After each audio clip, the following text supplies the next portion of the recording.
GhanaTalks Radio, giving the youth a voice. Hello Ghana, hello worldwide, I'm Mr. Level Bam. Now listen, every Tuesday and Friday, beyond the time it's going to carry Braille. Our GhanaTalks Radio, 7 p.m. sharp. Now Tuesday, and we're gonna talk about our GhanaTalks Radio, #1.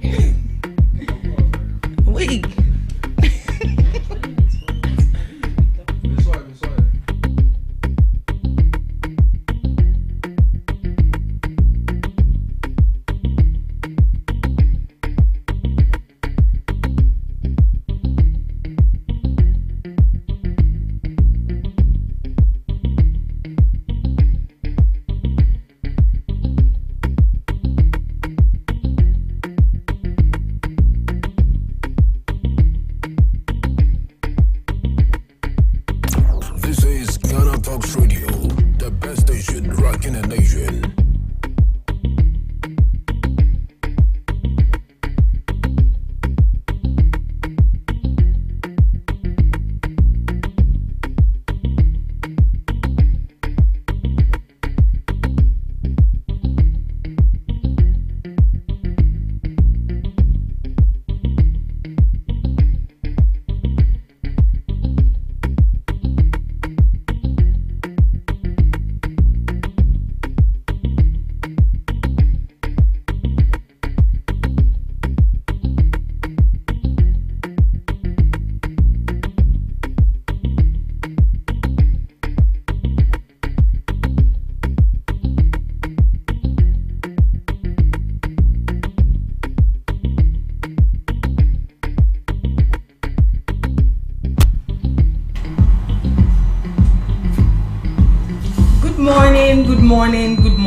Good morning to all lovely listeners of GhanaTalks Radio.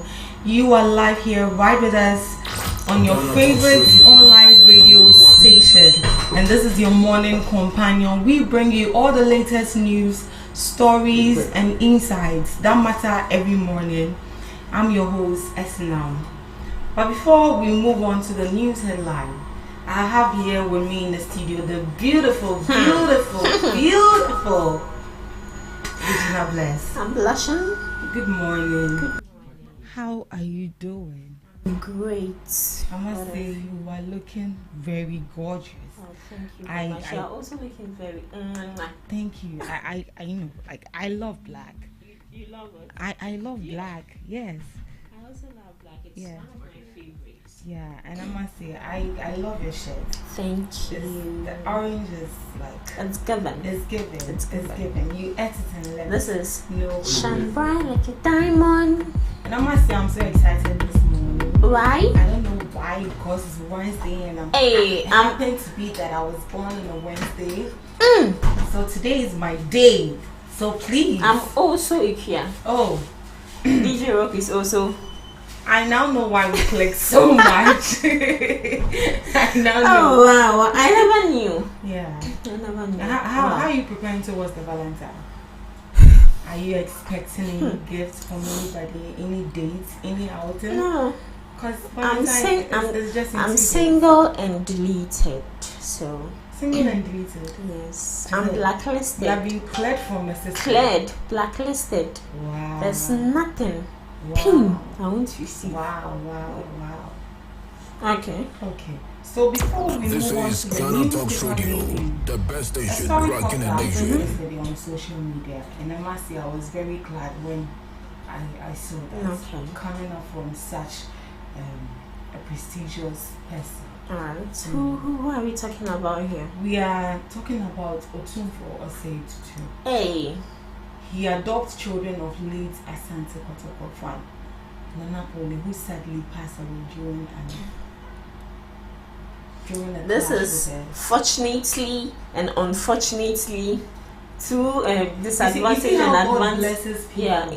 in disguise way. And I must say, those kids are going to have a good life. Best life. If there's a Otumfuo that has adopted them, they are going Good. to have. They will chop good. They are going to have the best of education. But let's all jokes aside, I feel the rate at which Ghanaians are being very violent is very bad, because Ghana is known to be a peaceful country.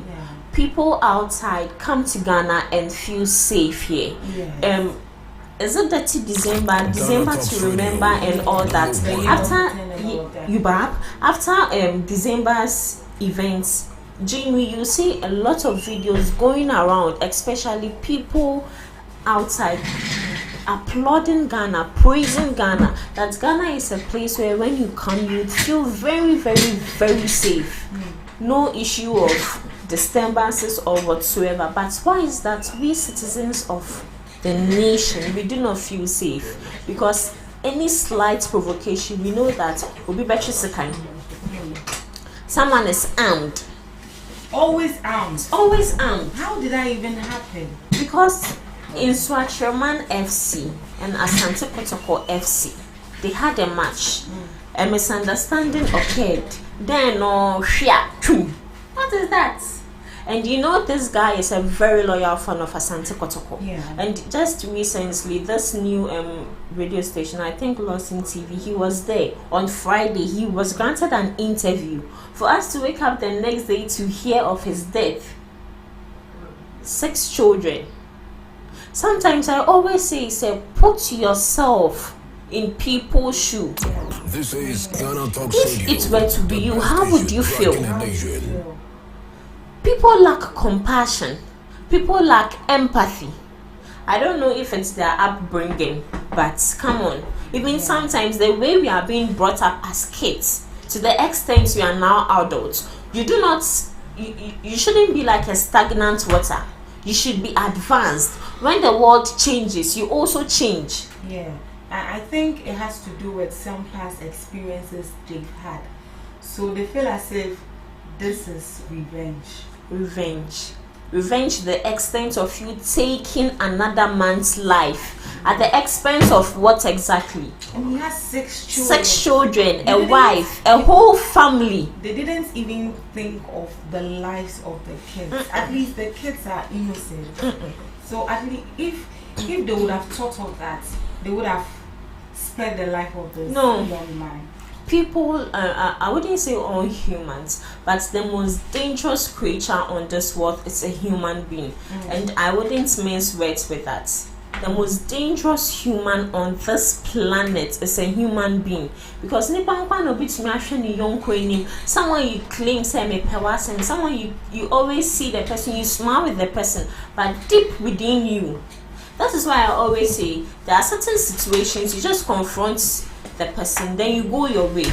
You can decide to talk to the person or not, but there's no need for revenge. There's no need for me to retaliate or something. If someone disrespects you, disrespect the person back.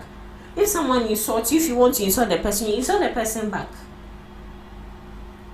This is a normal confrontation, and we normally see, even sometimes outside Ghana, if footballers have their match, a misunderstanding occurs, but you wouldn't hear a case where an outsider has stabbed another player or has stabbed another fan.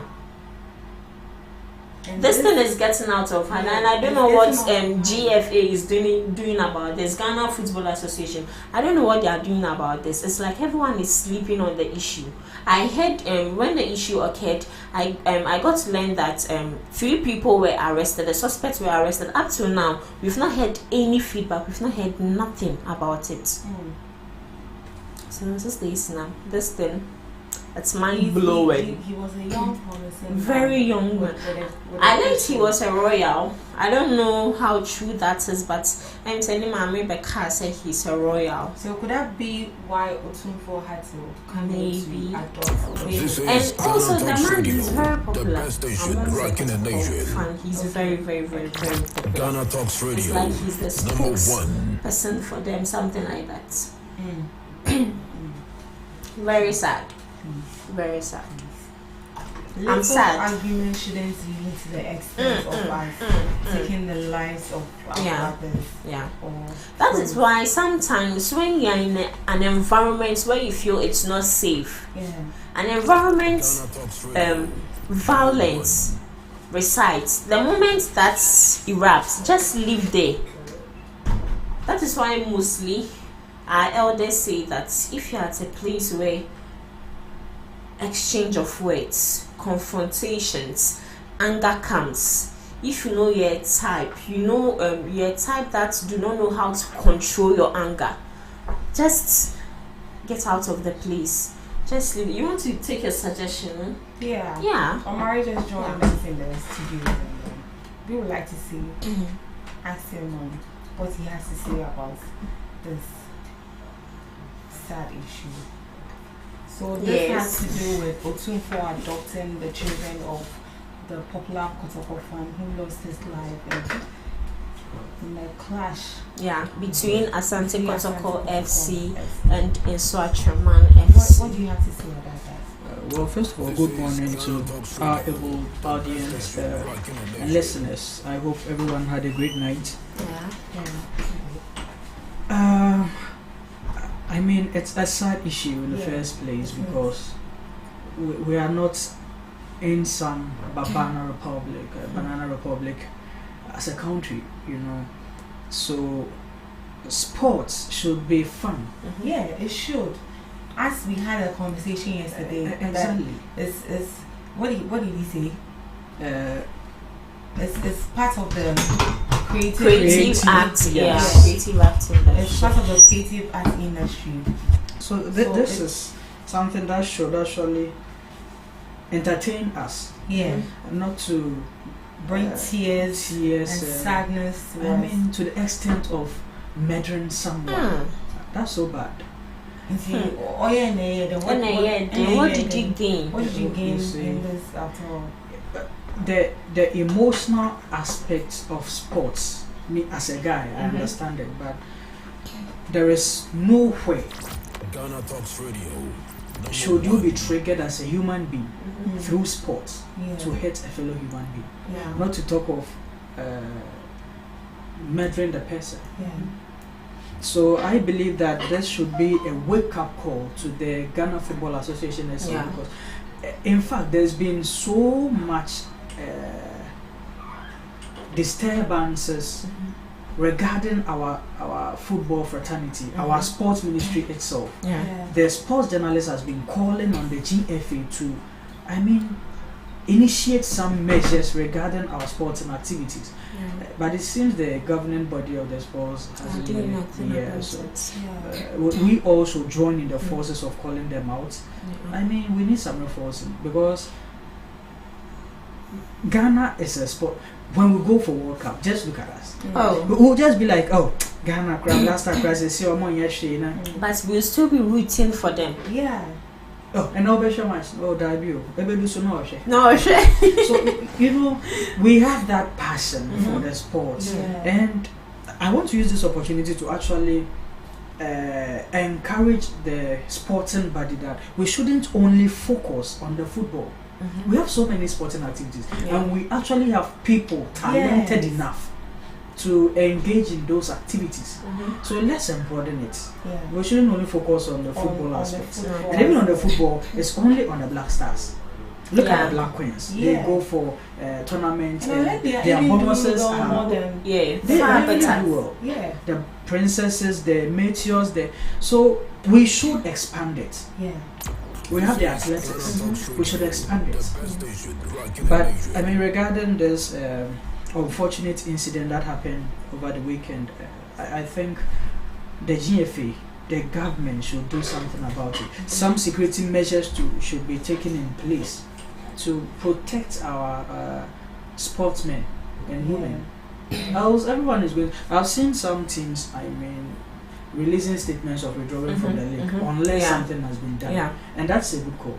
Something should be done. We need to take critical actions against these things. They shouldn't sleep on the issue at all. And with Otunfo adopting the kids of the said person, I think is a great gesture. Yeah, it is. It really is. It And is. I mean, God bless the man. Yeah. He should continue doing good for his people and for the entire nation. as Okay, well. so Isma, before you move to the news headlines, I want to say one thing. Sometimes, not sometimes, in fact, the Ghana Football Association or a club on its own is useless without the fans, without the supporters. And I wouldn't say the GFA should make sure every fans or every supporting club is banned from going to the stadium. With that, they wouldn't even have the morale to no motivation attached to it. But I always say this, and most people disagree with me. Once a murderer is being caught, I don't know why you would go to the extent of wasting this court time, the judge's time, the lawyer's time in going to hearing each and every time, and to the extent said that case would be adjourned. When you catch the person, just there has been laws like that. Whoever you murder, you should also do yes. that. And I think any president that comes into power has refused to sign that. You have to. Why should you take someone else's life when your life is still there? Yeah. You would be detained. You would be jailed for how many years? And the taxpayers' money will still be used to cater for you. Wow. Because you'll be eating there. Yeah. So waste goods. They should just clear them out of the system. They should just clear them out of the system, but that wouldn't come easily like that. And to Otunfo said, we are so grateful. That was the time just that you put out there to adopt the children of late Holy. Now let's move on to the newspaper review.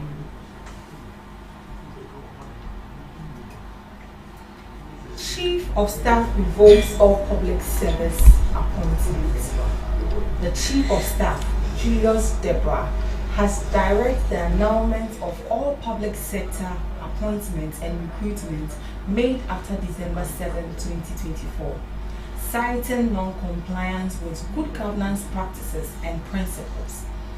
In a letter addressed to all heads of government institutions, the Chief of Staff noted that such last-minute appointments were inconsistent in the government's stated position on end-of-term recruitment. In a portion of the letter, he stated, consistency with government's pronouncements about near end-of-term appointment and recruitment. I wish to bring to your attention that all appointments and recruitment made in the public services of Ghana after 7 December 2024 are not in compliance with established good governance practices and principles. This is what the Chief of Staff, Julius Deborah, has to say about the late appointment of some government officials. What do you make of that? After the 2024 general election. Yeah. What do you make of that? I mean, I don't know, when we were about to have our elections, or when Ekufuado was about leaving office, he made some appointments to some people. And why would you? And I was even thinking, why would you make such appointments to some people? Yeah. What if the next president wouldn't be able to work with people like that? Why would you do that? I think barely to 3 days for us. I think barely to 3 days for us to have our election. He made some appointments to some government officials, and I don't know why he did that. I mean, he might have his own reservations and intentions for doing that. Or could it be that he put them into power to be his spy? Yes, spy. But why? You shouldn't. Why didn't you? How would I say it? Is it appoint them long time ago? It's intentional. Yes. I mean, what if, as at then, as we are labeling it, as it should have been done earlier, what if, as at then, there were people already holding those positions? No. It's intentional because I've been in office for 8 years, and then during those period, I've appointed people, I know people who are hardworking, who needs to be promoted. I know people who are not actually doing their best, and I can actually take them out and then appoint a new people to take over that position. But I didn't do it. I waited till few days for me to leave far. Then I go in to appoint new people. Whilst I know that in this country, any government that comes into power appoints his own people. Like he appoints his own appointees. He doesn't work with the current government appointees. They only work with the past government appointees if they know that the work you are doing there is fair. It's void of politics. Like you are there for the people. You are not there for a particular political party, because the appointment they are actually making it for the benefit of the people, not because they are appointing you so you are going there to do things that will favor you. No, even though you are appointed by a political leader, you are actually there to work for the people, for the development of the country. And so it makes no sense when there is 3 days or few days for you to leave office and then you are appointing new people. No, it doesn't work like that. You see, that is why the SIC woman refused to step down, because I'm sure those appointments doesn't come like that. A lot of people vie for those appointments, and I'm sure they go through procedures, and I'm even sure they've paid some amount of money for you to be appointed. I'm not sure they will just come, the president will just appoint you. I'm sure there are certain procedures, certain requirements you are supposed to meet for you to gain that position. And so 3 days for you to leave and then you appoint me, and let's say for me to get there, I've actually suffered. I've paid huge sum of money. I've gone through a lot, and then me being in that office for 1 month, and then new government comes in, and he will be like, I want you out. I'll feel very bad. Seriously, if I were to be that woman, I wouldn't even step down. You see, so it's very wrong, because you know, former president, His Excellency Nana Addo Akufo-Addo, he knows it, that any government, any new government that comes in power, appoint his own people. He knows the people he wants to work with, because I cannot come into power and then I work with Regina's appointees. It doesn't work in this country. Me, I've not seen it. It is during Akufo-Addo's time. That was when he maintained Dr. Yao Domelevo. Even with that one, it didn't get any people, because they knew that the man was actually, for me, I see that they feel the man is working to tarnish the image of their party. So they have to, get him out. So it doesn't make sense. Okay, so few there days has been to a follow-up story on, and this is from Kwache Ofosu. So Kwache Ofosu justifies revocation of last-minute public service appointments. Felix Kwache Ofosu, the Minister of State for Government Communication, has accused the previous Akufo-Addo Bawumia administration by bypassing due process and making last-minute public service appointments. According to him, a thorough review of the appointment process revealed multiple irregularities, with many of those appointed in the final days of the administration failing to submit formal application letters to the institutions where they were employed. This sounds fishy. It's like you are going to apply for a job, and then you have refused to go through all the processes. So it's something like protocol. I know someone connection, something like that. And I also feel with all this, how do you say it, should I say NSS personnel, you see how they pay their allowance into their funds.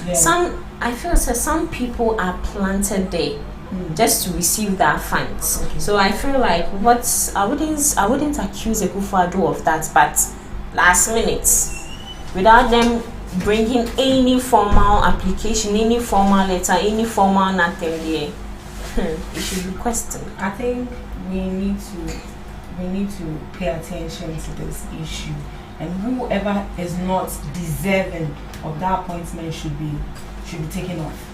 I think that will be for the betterment of the whole country, and as respected protocols as well. So on to our next headline. When I saw this, I laughed. Unknown armed men raid former Finance Minister Ken Ofori-Attah's residence. The residence of former Finance Minister Ken Ofori-Attah has been raided by unknown men. Sources indicate that the group, dressed in military uniforms, stormed the former minister's residence on Tuesday, February 11th. The incident occurred in cantonment in the afternoon while Mr. Ofori-Attah was reportedly out of the country. Reports confirmed that multiple uniformed individuals entered the premises, but it has yet to be determined whether anything was taken or not. What were they doing? These are not military men. These are not police officers. Yeah. We all know that. How did they get a uniform? Criminals. Oh, Ghana, everything is possible. Ghana, everything is possible. Are you saying how did they get there? How We did have they get people it? who are in the security service that do not deserve to be there. So how did they get there? So they're also doing protocol. They're also doing protocol. Yes.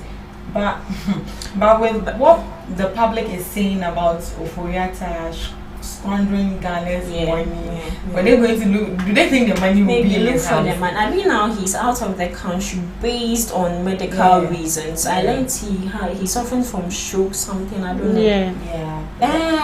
Name. That's the benefit of karma. Because as a professional military man or policeman, definitely if you want to raid someone's house, you should have a search warrant. Yes. A search warrant from the officers that this is the reason why we want to search your home. But without nothing, just raiding a house like an armed robber. Omari, do you have something to say?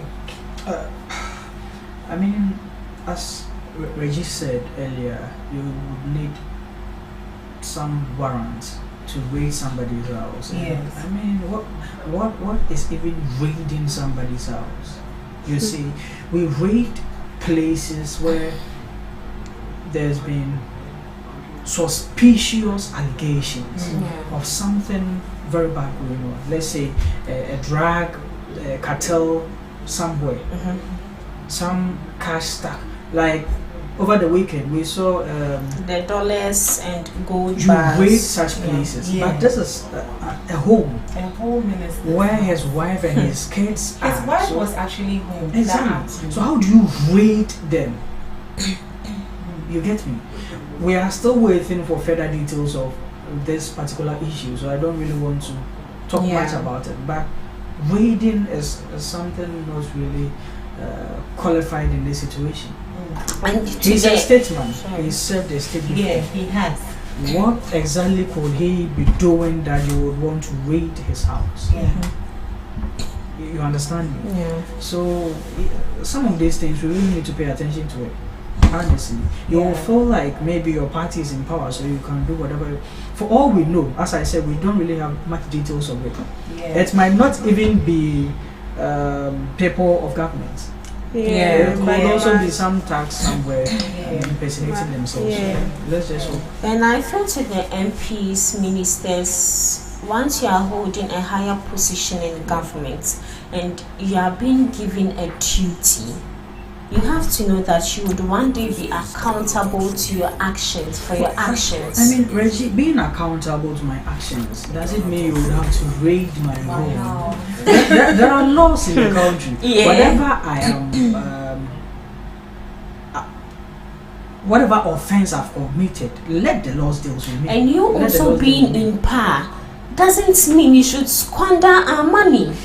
But what You bow. But you see, Oh, he squandered it. the question now is, since his government was in power, they didn't raid his house. Yeah, Now that why there is now? a new government, you see, so all the attention will now be on the NDC. Yes. NDC. And I mean, it is rightfully so. These things shouldn't be happening. Yeah. They shouldn't be happening at all. at all. Like, it's not something that I recommend anyone doing that. Yeah, we have laws in the country. Let the laws deal with him if he's offended the country. But I also think it should be thoroughly investigated. We Yeah, don't it need really a should. situation where they'll come and tell us they are investigating it, and then later on we don't hear, because we've about it. seen criminals in police uniform, Sure. military uniform, and then we don't even know, even with guns, registered guns, Yeah. but they are criminals. Yeah. So where do they get it from?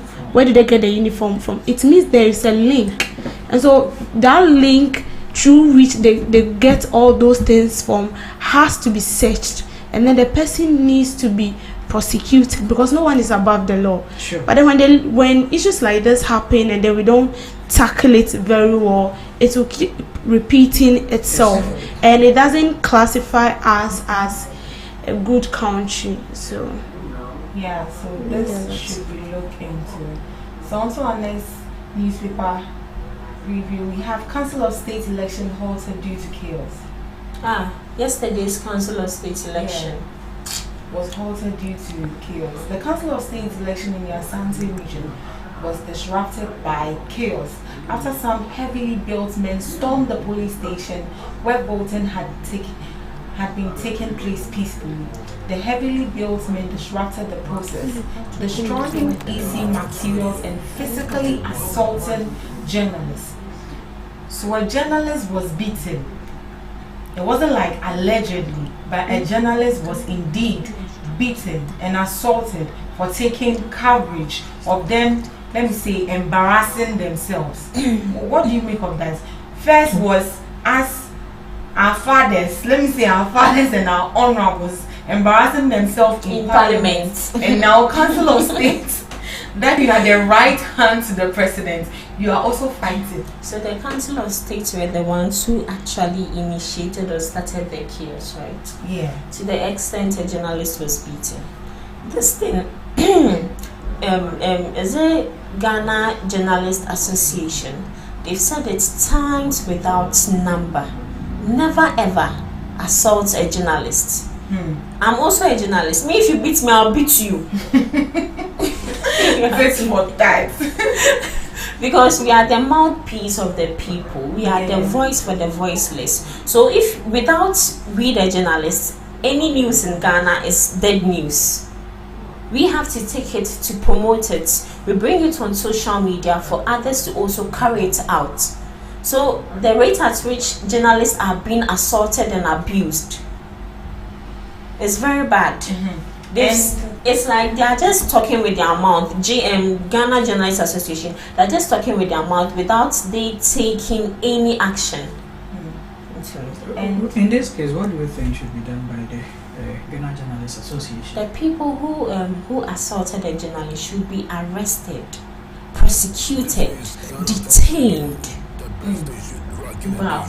Assuming it was you that was done to you, I can imagine what the people would do. Oh, and I feel say anytime these things happened, if a journalist in Ghana Talks Radio was assaulted, the management of Ghana Talks Radio should take it upon themselves to make sure justice is served. Same for Joy News, same for UTV, same for all radio stations, all TV stations. It's like they themselves are sitting on the issue. Akoya say enya hwe na asem na aye, excuse me, it's na asem na aye baller. Okay, so moving on to our last newspaper review. Policy gains momentum as businesses adapt to extended operations. President John Mahama's proposed 24-hour economic policy gaining traction with businesses already making strategic moves to align with the vision. The policy, which seeks to break away from the traditional 9-to-5 work structure, is driving companies to explore swift systems, expand operations, and rethink service delivery models, all in the anticipation of a new dynamic business environment. So JM has introduced the 24-hour economy, and people keep asking, how is that going to work? How is that going to work? It will work. Why won't it work? And now businesses are making strategic moves to align with this vision. Yeah. And I'm hopeful that this is going to work. It's going to work. So far as the not developing, the developed countries are doing it, why not? As a developing country, we could also adapt to that. And once it is initiated, once the vision is there, we are the ones supposed to visionalize it. We are the ones supposed to make it come to pass. Because without man, there is no vision. So I think kudos to him. He has done really well. Omari has something to say. Debbie? Yeah, so he's actually doing it. He said it and he's doing it. Even he's not in government for so long, but everything shows that like they are on course. We cannot actually sit here and conclude that everything will be well, because we've seen when the previous governments came into power, they started on a good note, but all of a sudden, so we are just hoping and praying that as the new government has started on a good note, everything will go on well. Yes, and then the people who are also giving the mandate, like the opportunity under this government, they should make sure that the 24 economy policy vision of President Mahama will come to pass, because he can't do it alone. That's why he has ministers, he has appointed people to work under him, and so they should make sure that they work together with him, and then everything will come to pass. Yes, because he can't do it alone. We are hoping for the best for the 24 economy. Thank you for joining us for today's newspaper review. This is the Ghana Talks Breakfast Show. Up next, we have Debbie's Corner.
Something happened yesterday that was very outrageous to me.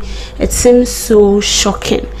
Now, let me read this. Parliament needs divine intervention to deal with disorder among member of Parliament. This is the Speaker of Parliament saying that the chaos happening in Parliament of late between members of Parliament, like our legislative, they are in Parliament to enact laws. They are there because of us, the people. They are representing us in Parliament, and so they have to make sure that everything they say there actually benefits their constituents. But it seems like of late, when they get to Parliament, I don't know whether it is a manipulative spirit, whether it is a demonic spirit, whether it is a marine spirit that has taken over their mindset, let's say their mindset, and so whatever they will do there, they will start in peace, but before they will end, trust me, it ends in chaos.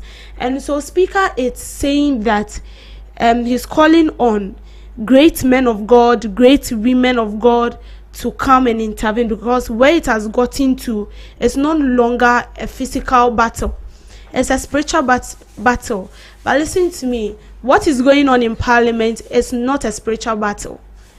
The members of Parliament, they are not possessed, neither are they initiated by any demonic or satanic spirit. No, it is something that they've purported to do, because even the same Bible says that whatever comes out from your mouth, it's something that you've already purported in your heart to say. And so you cannot come and tell me that when you are in Parliament to enact laws, whilst business is ongoing, all of a sudden there is chaos, and then people we regard in this country, people we give them high esteem, people we salute them, people we call them honorables, fighting in parliament like kids in primary and crèche, destroying state properties, destroying mics, pushing tables here and then, using abusive words on each other. And then you come out to tell us that we need God intervention in this. No, I don't believe they are being possessed. They are not being possessed. They are just acting childishly. That is what they are doing in parliament. They are acting childishly. You can't tell me a grown-up person, someone called honorable, who knows right from wrong. The proceedings in parliament is not something that is being hid from the public. It's something that we see. Any proceedings that goes on in parliament is being shown to us. Even at home, you see what is going on. Like the recent one that happened, dragging chairs, destroying microphones, destroying staffs, to the extent that they have to bring out another committee to vet, and that one too, another money is going in there, because they don't just come out with a committee. Definitely they are going to sort them out, and it doesn't speak well for us as a country. As a member of parliament, you are there to enact laws, not to go and exhibit your skills in wrestling. No, we didn't vote for you to go and wrestle in parliament. And so Speaker of Parliament Alban Bagbin, Honorable Alban Bagbin, they are not possessed. As you are saying, they are not possessed. They are not possessed. No spirit is worrying them. No spirit is actually attacking them. Because he was like, I keep wondering what is inside them. The great men and women of the gospel will testify that when they are in church, they behave differently, but in parliament, it's a whole different story. So you go to church, you behave to be a saint. When you get to parliament, everything change. No spirit is actually disturbing them. No. As for that one, no, you can't say that. They are not possessed. For me, I believe they should be before someone actually gets into parliament, I think there should be a procedure. Instead of instead of them buying the forms and voting for them, I think there should be some checkups, excuse my words, like mentally checkups, to ensure that they are okay, to ensure that they are stable. Because as you sit in parliament to enact laws, you have to go through your mind. Because when you sit there to enact laws, it entails a whole lot. And so to tell me that they are possessed, see, it doesn't make sense. Even people out there will bear with me that it doesn't make sense. They are not possessed. No spirit is actually attacking them. Even if you are being possessed by a spirit, there is a way to go about it. So I believe it is something that was intentionally done, just to prevent the plan of the government from fulfilling. But let's also remember that anytime such things happens, it delays the progress of the country. It delays the development of the country, because you are there to say things that will benefit the country. You are there because of the people, and you are there to serve. So we are pleading with them. When they get there, they should let go of anything. They should let go of things that will bring chaos, and make sure that peace reign. Because it doesn't only destroy the face of the country, but it also tarnishes our image. Thank you. This is Deborah. Meet me same time tomorrow. This is still GhanaTalks Breakfast Show. Here we bring you stories and insights that matter every morning. Up next, we have Today in History by Regina Bless.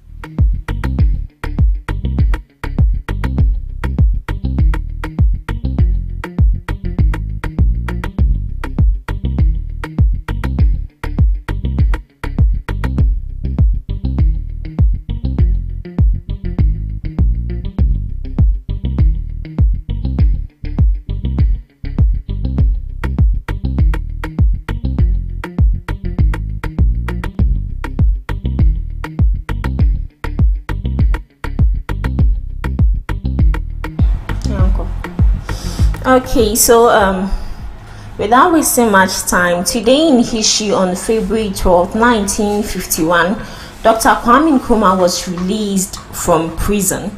A sergeant for Dr. Kwame Nkrumah was released from prison after his party, the CPP, won the 1951 elections. He was arrested for leading a disturbing positive action campaign in the Gold Coast against British rule in 1950.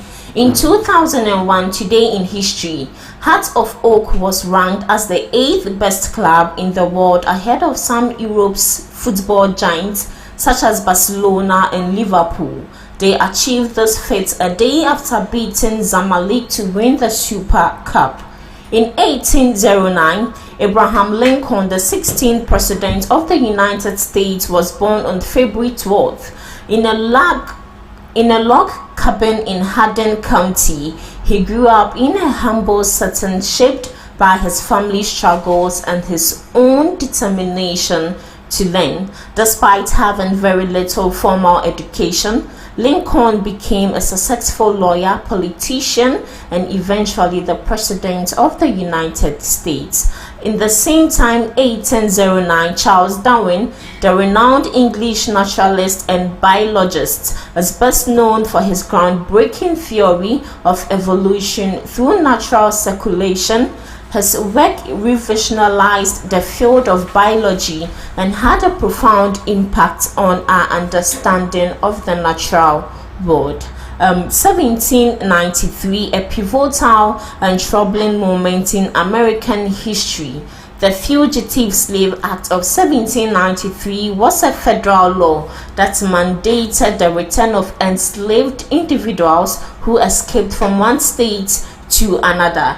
This law was enacted to appease southern slave-holding states and to maintain the institution of slavery. So, did you know that dolphins sleep with one eye open? And also, dolphins have names. Oh yes, they have names. They use whistles to identify each other and respond when they hear their own name.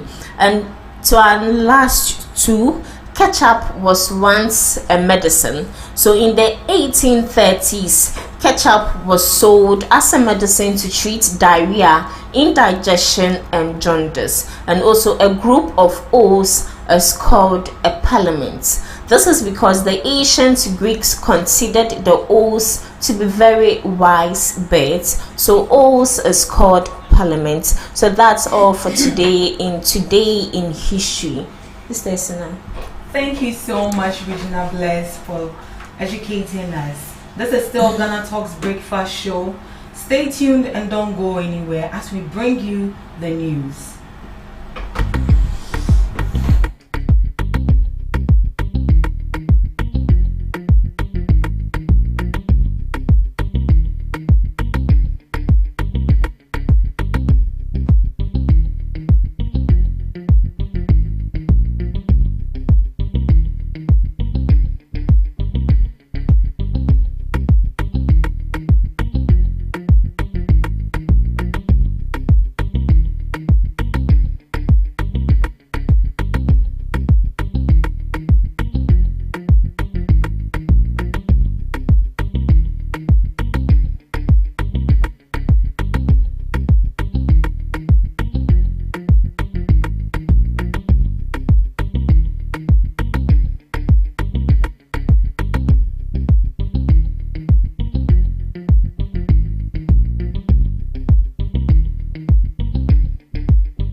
To amplify your business or brand's reach and make a meaningful impact in Ghana and beyond. Partner with GhanaTalks Radio today to connect with a diverse audience across Ghana and beyond. Elevate your brand through on-air promotions and social media. Boost your brand during prime time. With Ghana Talks Radio, you can extend your reach across digital platforms. Ghana Talks Radio is not just a station, it is a community hub where your brand becomes part of the conversation. Join us in fostering connections, celebrating culture, and making a lasting impression. For customized sponsorship packages and enquiries, email contact@GhanaTalksRadio.com or call +233 202 544614. Ghana Talks Radio, giving the youth a voice. Ghana Talks Radio, #1. We bring you local news, business news, international, sports, and entertainment news. Right here on GTR. Hello, good morning, and welcome to the Daybreak News on Ghana Talks Radio. Coming up in the Northern Region, Alhaji Mumuni wins Council of State seat with 26 votes. Police hunts for thugs who disrupted Council of State elections in Kumasi. Ghana drops in Corruption Perception Index. GII calls for urgent reforms. And in some other stories, Okada legalization process begins. This business, sports and showbiz is coming in this morning's bulletin. The news will be read by Awentemi Akansukumna. Let's settle for the details. Alhaji Mohammed Mumuni has been elected as the Northern Region's representative on the Council of State, securing 26 out of 32 votes cast in the just ended elections. The former Member of Parliament for Kumbungu from 1996 to 2004 emerged victorious against 3 other contenders. During his tenure in Parliament, Mumuni served on various select and standing committees and also held the position of Minister for Foreign Affairs. Speaking to City News, he expressed his commitment to effectively representing the region, leveraging his extensive experience in governance and public service. The other aspirants, Richard Andani Yakubu, Nyande Abdul Rakib, and Adam Hussein, polled 4, 2, and 0 votes respectively. Now, the Ghana Police Service has launched a manhunt for thugs who stormed the Ashanti Regional Coordinating Council, disrupting the Council of State regional elections in Kumasi on Tuesday, February 11, 2025. Eyewitnesses reported that the attackers forcefully entered the venue, overturned tables, destroyed ballot boxes, and scattered voting materials, forcing the Electoral Commission officials to suspend the process. The chaos is believed to have been sparked by the unexpected defeat of National Democratic Congress candidate Yao Owusu Obimpe, who was widely tipped to win. Aggrieved supporters allegedly instigated the violence, demanding a review of the result. In a statement, the Ghana Police Service confirmed ongoing efforts to review all available footage to identify and apprehend the perpetrators. Authorities assured the public that those responsible will face justice, emphasizing their commitment to maintaining law and order. Now, Ghana's fight against corruption has hit another stumbling blow as the country's score on the 2024 Corruption Perception Index (CPI) dropped slightly from 43 to 42, according to a report released by the Ghana Integrity Initiative (GII), the local chapter of Transparency International. The decline, though marginal, underscores deeper systemic issues that continue to plunge the nation's governance structure. The latest CPI rankings, which assesses 180 countries and territories, place Ghana at 80th position, reflecting a decade-long downward trend. This performance places Ghana 11th among 49 sub-Saharan African countries, alongside Albania.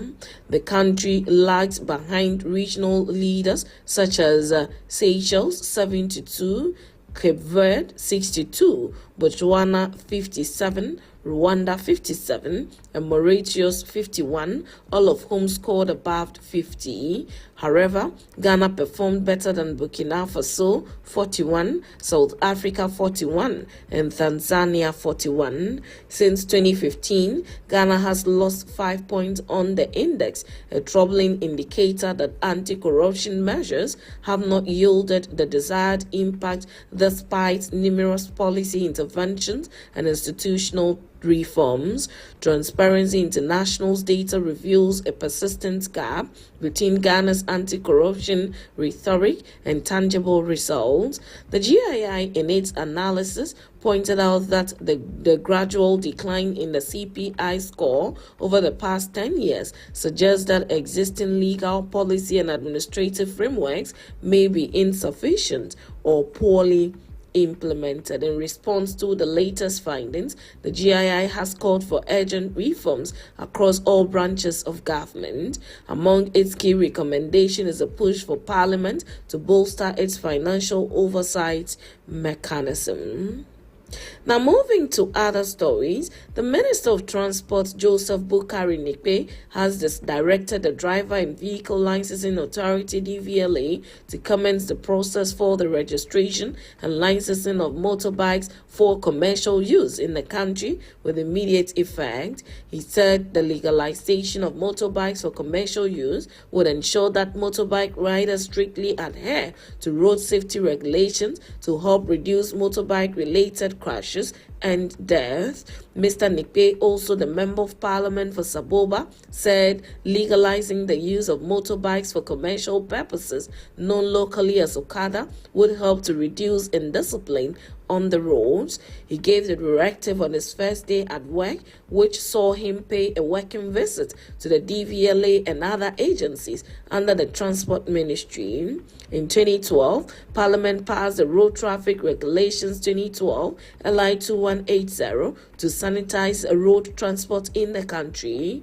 Regulations 1281, 2 and 3 of LI 2180 prohibits the use of motorbikes or tricycles for commercial purposes, especially Regulation 1281 of LI 2180 states that the licensing authority shall not register a motorcycle to carry a fare-paying passenger. Although this law exists, it has not been strictly enforced, a development that gave a field day for unregulated commercial use of motorbikes, popularly called Okada. Now, moving straight to business, as part of efforts to curb the growing financial strain caused by illegal mining, Minister for Environment, Science, Technology and Innovation, Murtala Mohammed, has vowed to take a tough stance on those responsible.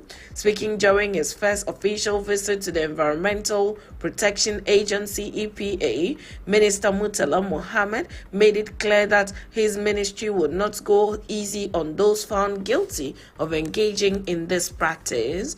The minister also highlighted the need for collaboration between his ministry and other relevant sectors to address the issue.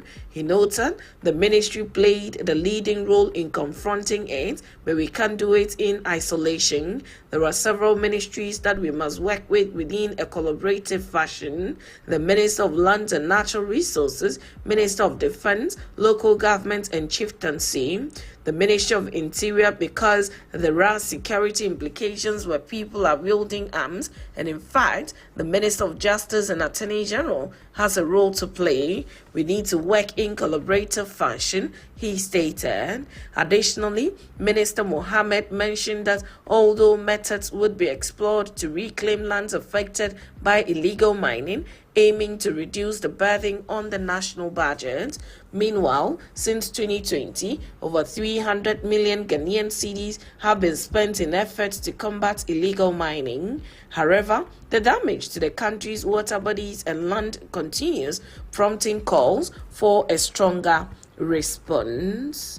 Now, moving straight to some sports this morning, Ghana's first female boxing champion, Abigail Korte, is expecting national recognition on the back of her title triumph. The 28-year-old punched her way into history as a trailblazer, having won the Women's International Boxing Federation belt in November. She eased past British opponents Sangeeta Birdie with a barrage of punches and uppercuts to become the nation's first female world title holder and the 11th overall in Ghana's history. I have achieved something great for the whole country now, she told Joy Sport in a documentary titled Abigail Korte, Her Glory. I am expecting an invitation from the president because this is a historic achievement. I'm sure he's heard the news, but perhaps he's waiting for the authorities to make the first move before arranging a meeting. It has been 3 months since Abigail etched her name in the annals of history with no recognition yet from the government. The focus was now shifts to how Abigail can successfully defend her title and cement her legacy. To some showbiz this morning,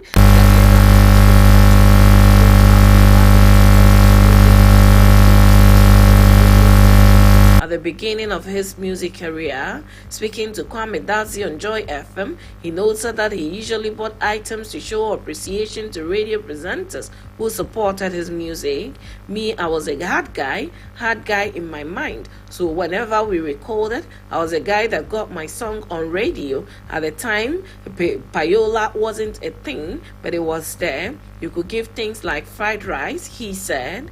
Asked if he also gave fried rice as payola, he replied, oh yeah, just to say thank you. You know, giving a box of fried rice or chicken and chips was a big deal. Trigmatic is celebrating 15 years of officially stepping the threshold of the music industry and has also released a book on leadership titled A Lion's Aid. With 5 albums to his credit, he's known for songs such as My Jolie, Me Free Ghana, Eje, Where We They Go, and Jinyame. And that's how we draw curtains on the Daybreak News on Ghana Talks Radio. Log on to www.GhanaTalksRadio.com for more of these stories and follow us, Ghana Talks Radio, on all social media platforms. You can as well download the GTR app from your App Store or Google Play to listen. The news was read by Awentemi Akan Sukumasi. Thanks so much for making time. Good morning. Ghana Talks Radio, #1.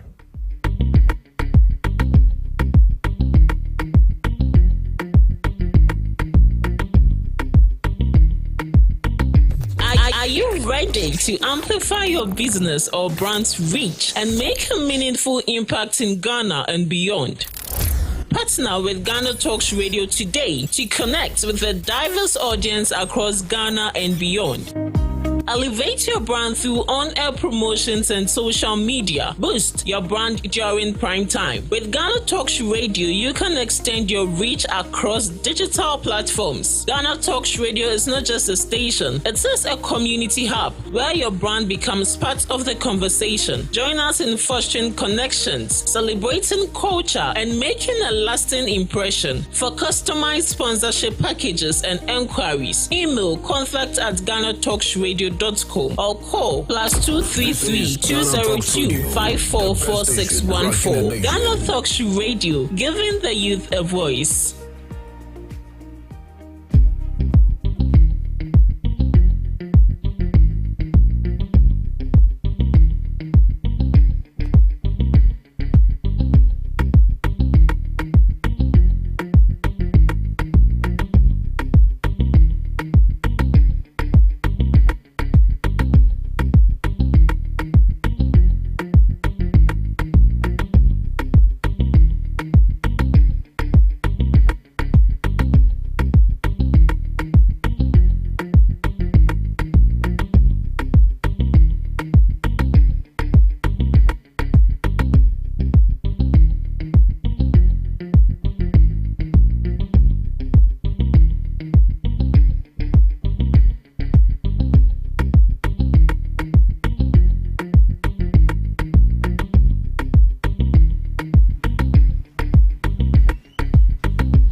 Ghana Talks Radio, number one. Good morning, good morning, good morning. It's another beautiful morning on Ghana Talks Radio with me, Pakwesi Omare, bringing you all the hot major news in the city and in the country of Ghana. And with me is my very able, beautiful Isinam, who worries me, but today I will be doing the worrying. Isi, how are you doing? I'm doing great. Yourself? I'm okay. Why do you want to worry me today? Essie, we'll get into that conversation Please, when I'm ready to worry you. And provide reasons, explanations, and examples. These are examination questions as to why you think it is necessary for to worry you. To worry okay, me. I'll give you all that answers.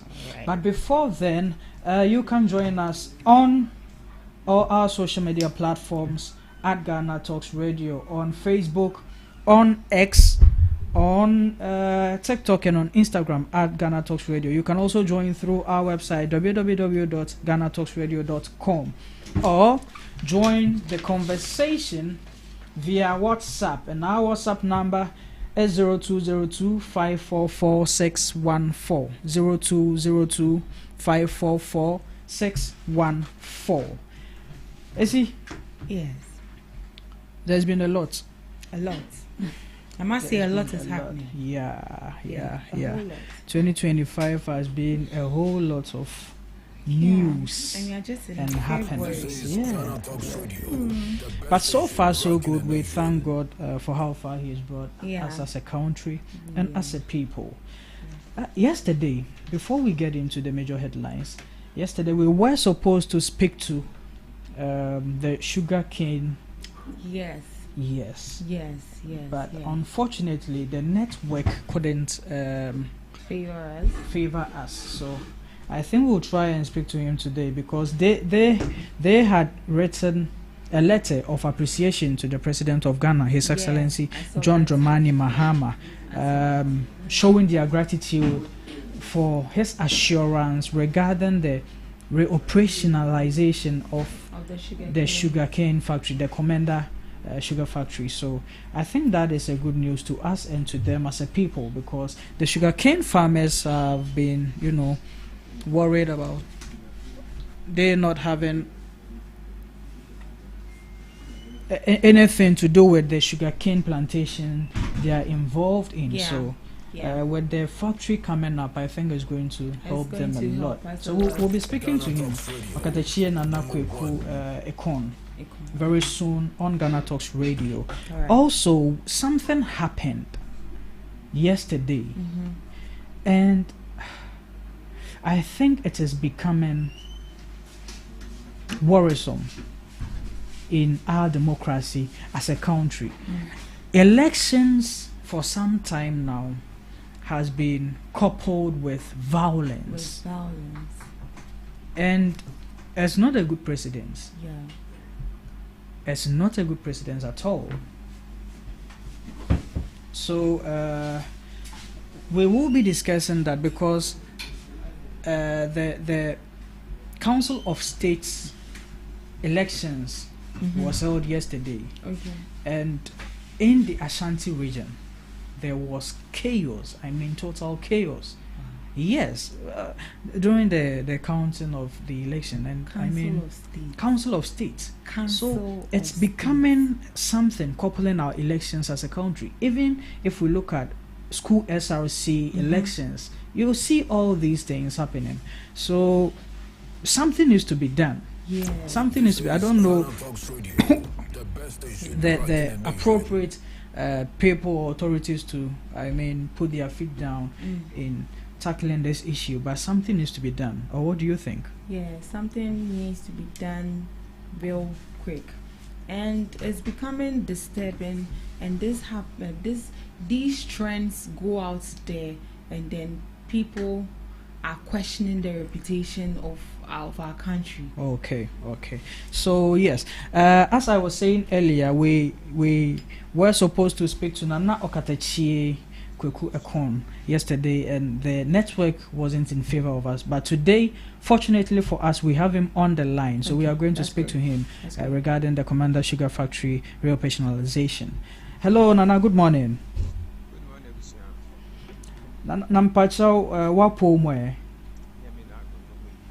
Yeah, dinyame ase.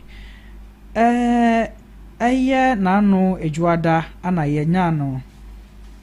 Entiye ene entroye mu se mwatro krata ede ama omampanyin John Dramani Mahama ewo ne bosha wa be hyemu se eye Commander Sugar Factory no obesan ahye ma ahyase aye adwuma na ye bisa se saa entiye ya amamu enije ne anidaso yi de enti na ne saa kwan so aba ne saa den na a trigger monije wo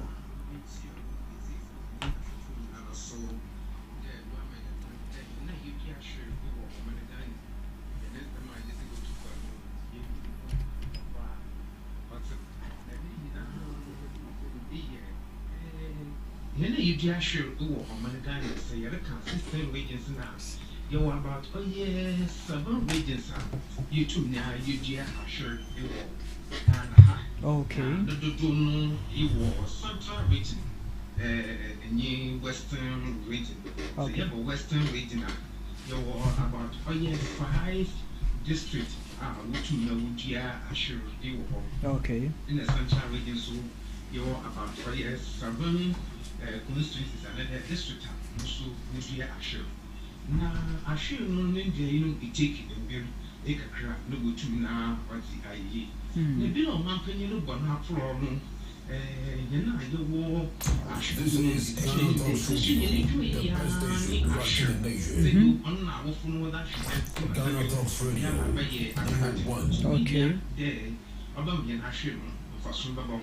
it's a Commander Sugar Factory, no year that you get factory be demanded and so you to provide or ye assure.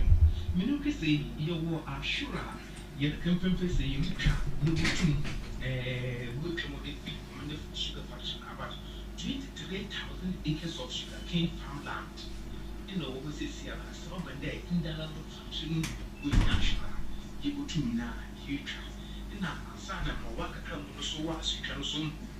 Our in now, no, my opinion, but Central Regional or Sugar Factory, no, here, by the executives, they are combating now. I see so the factory and our then come for you, though you be a factory, go to now, wait to one yes, the fashion way you come up. Want to know we need a shirt if you the hand so any you are sure. This is GhanaTalks Radio, the best station rocking the nation. But you only in your didn't see you. We did to learn the now. To now, we feed you Commander Sugar Factory. Yeah. Simple. I'm now a board of directors and here on Coffin. I'm to 3 days now, don't so what to do from Commander Sugar Factory. We too know with the market. The board of directors. Mamma on Jayan Farmerson in which signed the Henny Giashun, Henny Marshall, Buddha, with the crowd of boy him, build with the crowd on boy him. Sure. Upon Apple way for the Marshun, or 2 now, or ye pea. Yeah. Of Bucking when you between up in him. Never the board of directors did the apple by a practical thing. Nobody did you want to them, then you was you, but the road actually feels would be enough.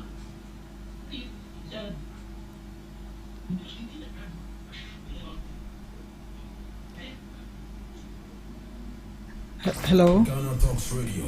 Hello, Nana. Nana mpacho ebetumegyina ye kakra manye na. Hello, Nana. Nana mpacho ebetumegyina ye kakra amaye na.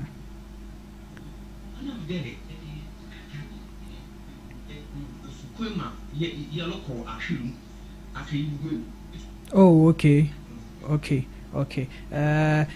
Yeah, to say. Na enti as a country, as ɔmanmufoɔ no, then mfaso saa ana yɛnhwɛ enim emfiri mo hɔ sɛ ɔmanpanyin de na asɛm ɛyɛ adwuma sɛ ɔbɛ operationalize Ashrew factory, Commander Sugar factory no edemamwa.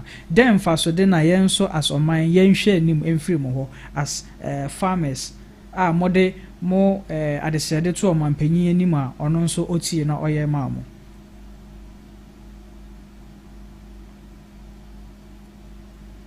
Hello, Nana. About 7,500 direct and indirect wow, 7,000 to 7,500 indirect. Wow. Okay.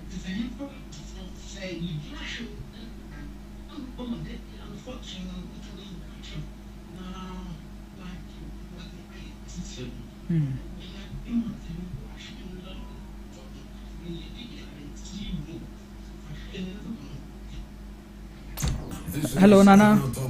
Nana Bacho, eyi din ka betume agina ye kakra bia ma ye na ye wie ye nkomodi na ansa na atoa wakwentu ne doa nko be ye nde kakra. Aha mpacho fedio ye.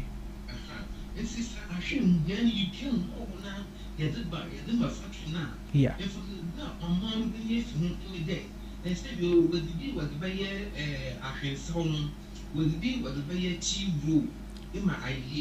Okay.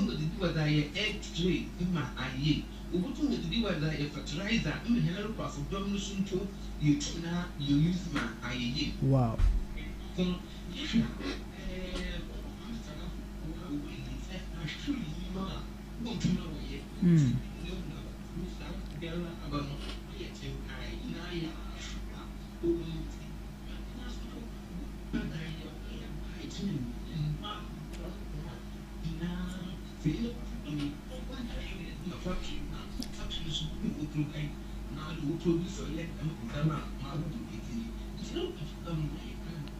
Hello, Nana.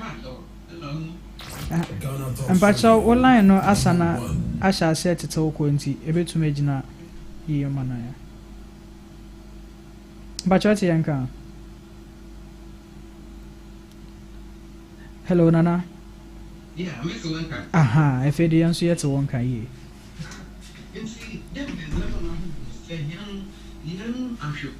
Yeah. Yeah. So here expansion more. Ubotu na debia no wenya ahwe. Whether ma oye factory no ema nkofo akwe nkofo wasn't them be so need to akwa twendo years ban. But because of workers wo you see. Okay. What is the car oye ties drivers na one or two truck fu obi nye dwuma no more na utu na waye ima aye. It's in the Canada. Omanpanyin dembre ya ye krade ye fili ye dua hwe ni bi kaza ye wo no. Na ne de obo boye obo mahin ska ye be ye hyehyɛ wo ho na ye tu na ahwe no ye dua ne kase kase fa na asasun pi de wo ye botu ne ye dua hwe. Okay.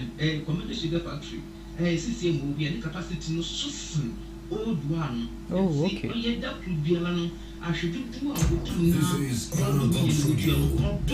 yeah. Okay. Okay.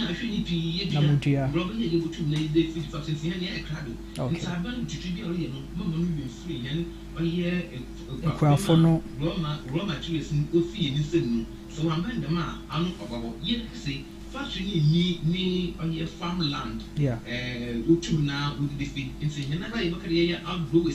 Depend on us. And say so the yellow KBL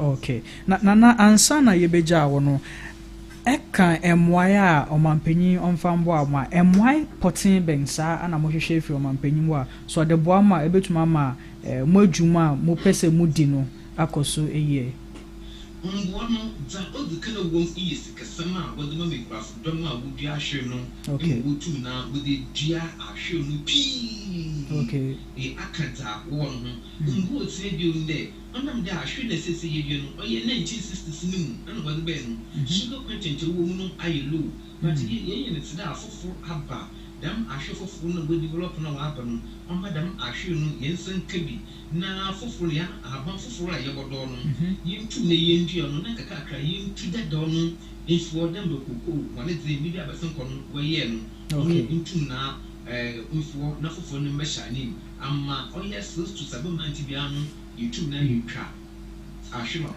them also board of directors man is making over for them no so yes some mungu bi a yenye ọmọ yẹn blue ni yẹn tu na yẹn so yẹn fẹ́ yẹn adwene kyerɛ fɔm bo a lɔba yɛ sugar factory no ewu tu na wayɛ adwuma now nya yɛn vice president ofi new chrome ɛna factory si no ɛna n'aso gyina na wotu na sise pe biara a ɔdo wotu na wɔyɛ ɛma yɛn ekurafo dɔm no yi yɛn anigye na yɛn so yɛkɔ do na yɛyɛ ahwedwuma no yɛ ayɛ mbɛnti pii na wɔayɛ krado de wɔn dua ahwɛ yuti no okay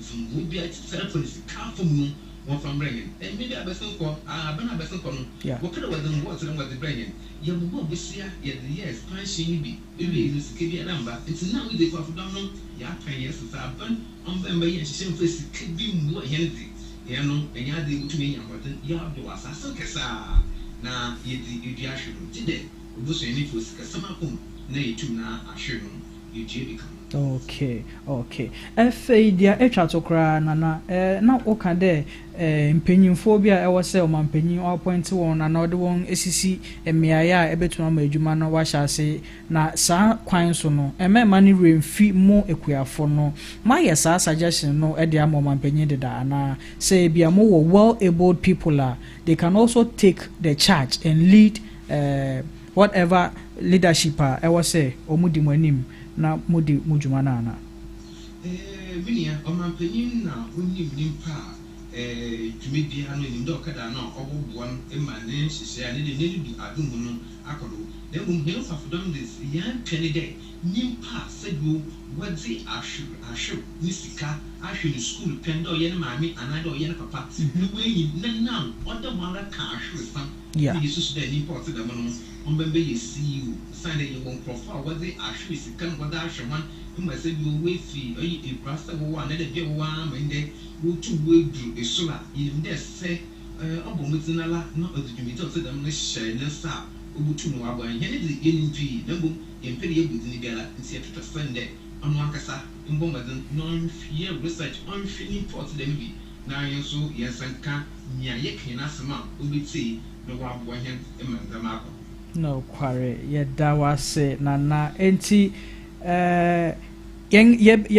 yenso yebebo modern na ya champion mo advocacy ya mamo senia emoa bi amuhia no mampanyin betumi ode abeboa mu yada wasibie o se na no pe wunya time wunya mre edema yen ene yengetiefo e Ghana Talks Radio so na ebri biara nso a mo hia yen platform ede akasa kire oman Ghana na mode akasa ache ni paku bi amopese wotemonka no yebre yen apon ato o mamo se you can always walk in and you will always be welcome nti yeda ase na nakweku yes yeda ase pi odesiba okay and bye bye. So that was the PRO for the Sugarcane Factory Association of Ghana. I mean, they've been happy ever since the president gave them that assurance of the Commander Factory being re-operationalized. And I mean, as we all listened to him, he indicated the benefits we are going to get, even looking at the employment benefit itself. He mentioned about 7,000 to 7,500 direct and indirect employments. That is huge. That is huge, and that is going to reduce the cases of unemployment in the country. Sure. So if the president is listening to us this morning, we are pleading with you that you listen to the cries and the demands of the people of Commander, so that the factory can be operationalized to create this much benefit to the country and to them as a people. It's moving on. We also had, but before then we were actually talking about the violence surrounding our elections lately, right? Yeah, so what do you actually think should be done regarding all these things that I think we have been too lenient with violence during our election, and it looks as if they are not doing anything about it. Yeah. Once we see the violence is going, what did you do? Yeah. What are some of the measures you put in place so that at least such situations don't happen again? Sure. We are not seeing anything. We don't know if they are doing it backdoor and they are not communicating to us on this. Because I believe that if there are measures put in place, or maybe to educate the people, any policy that has been laid down to like solve this situation, I think it wouldn't be happening like it used to. And I think now. Rule of law. This has to do with lack of rule of law, lack of accountability. Simply we feel as if because it's our honorables that are doing it, so they don't deserve to be punished. Well, you see, I don't know if you've watched the video, but the confusing part is that there were policemen stationed there. In fact, the police were the ones separating the people who were fighting, and there was an aftermath police statement released concerning that particular incident in the Ashanti region. At the counting of the elections for the Council of State members, that investigations are being made into. I mean, you were there right before. I wasn't there. I watched it. I saw police there, so the police couldn't arrest those people. So what investigations? What investigations are they going to do? I don't know. Maybe we are not police personnel, so we don't know. But you saw them, and that at least is an evidence that you saw this person involving in violence. So what are you doing, and what's the investigation for? Oh, okay, probably it's a bit worrying. Very confusing, but maybe they want to investigate to know the main orchestrator behind those tags who came to do those unlawful activities there. So yeah, we just hope the police comes up with something at least, because these things can be. Each investigation should yield results. Yes, because an instance is the Ablikmanot fight that happened to them, leading burning down the school where they were collating the results. So we've not heard any story with that. Yeah, and I mean the people are still not having an representation. In what is the EC doing about this? What is the police doing about this? So yesterday we went to the Ablikmanot constituency. We went to speak to some people, and they are saying that they even feel scared to talk about the issue because he might not know who will be watching. Wow. Has it so their gotten that security extreme? is at stake. We wanted to hear the opinions of people regarding the situation. Why Irabna and then Ekwefie are both declaring themselves as winners. Because they have come to put a thank you billboard right on the Kwashima Junction in all vintage points. So we were trying to speak to some businessmen and women in that area, and they refused to voice out their opinions simply because they said they don't feel secured. Wow. They don't feel secured because they don't know who might be watching and then maybe later in the night they'll come and do anything bad to them. That is very bad. That is where it has gotten to, and I don't know what our security agents are doing about this. The policemen, what are they doing about it? So the head of Security Council now is the Vice President, as we all know it to be. Yes. So, Madam Vice President, Her Excellency, we are pleading with you this morning that this is under your jurisdiction because the police is in charge of handling these electoral and security. Give them the go ahead before they can do anything. We are pleading with you. Please take some steps. Take some measures. The IGP is under your authorization. if the IGP is also listening to us, or if he will ever get to listen to us, they should do something about it, because people are afraid and scared for their own lives. And every investigation should yield to results. Exactly. We are tired of hearing investigating. We are investigating on this. We are investigating on that. So we beg them. Please, it should yield to some results. Sure. All right. To some other stories that also popped up. The Drivers Union Alliance of Ghana. They have released a statement that they are going to increase fares. I think I heard, I read on other platforms that since John Dramani Mahama came into power, that there has been an increase in fuel for 3 times, and then we didn't get to hear about that. So they are buying the fuel. So if there's an increase and decrease, they get to know first before that. But I don't know why we haven't seen any news with regards to the increase or decrease in fuel.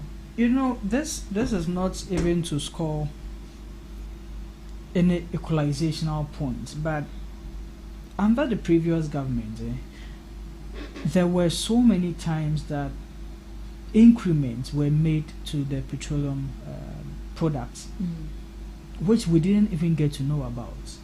And secondly, the drivers were resisted from increasing their fares, and yet still the fuel they buy kept rising. And if indeed in 2025, barely in 2 months, we've increased fuel 3 times. 3 times already. I mean, they are bound. Anyone at all will be poised to increase their value as well. So I think, but then we'll go on the line to speak to one of their members, actually their PRO, to hear about what he has to say regarding this, because I learned the government is trying to have a meeting with them, a discussion with them to know how best they can go about this. So the situation. But do you really think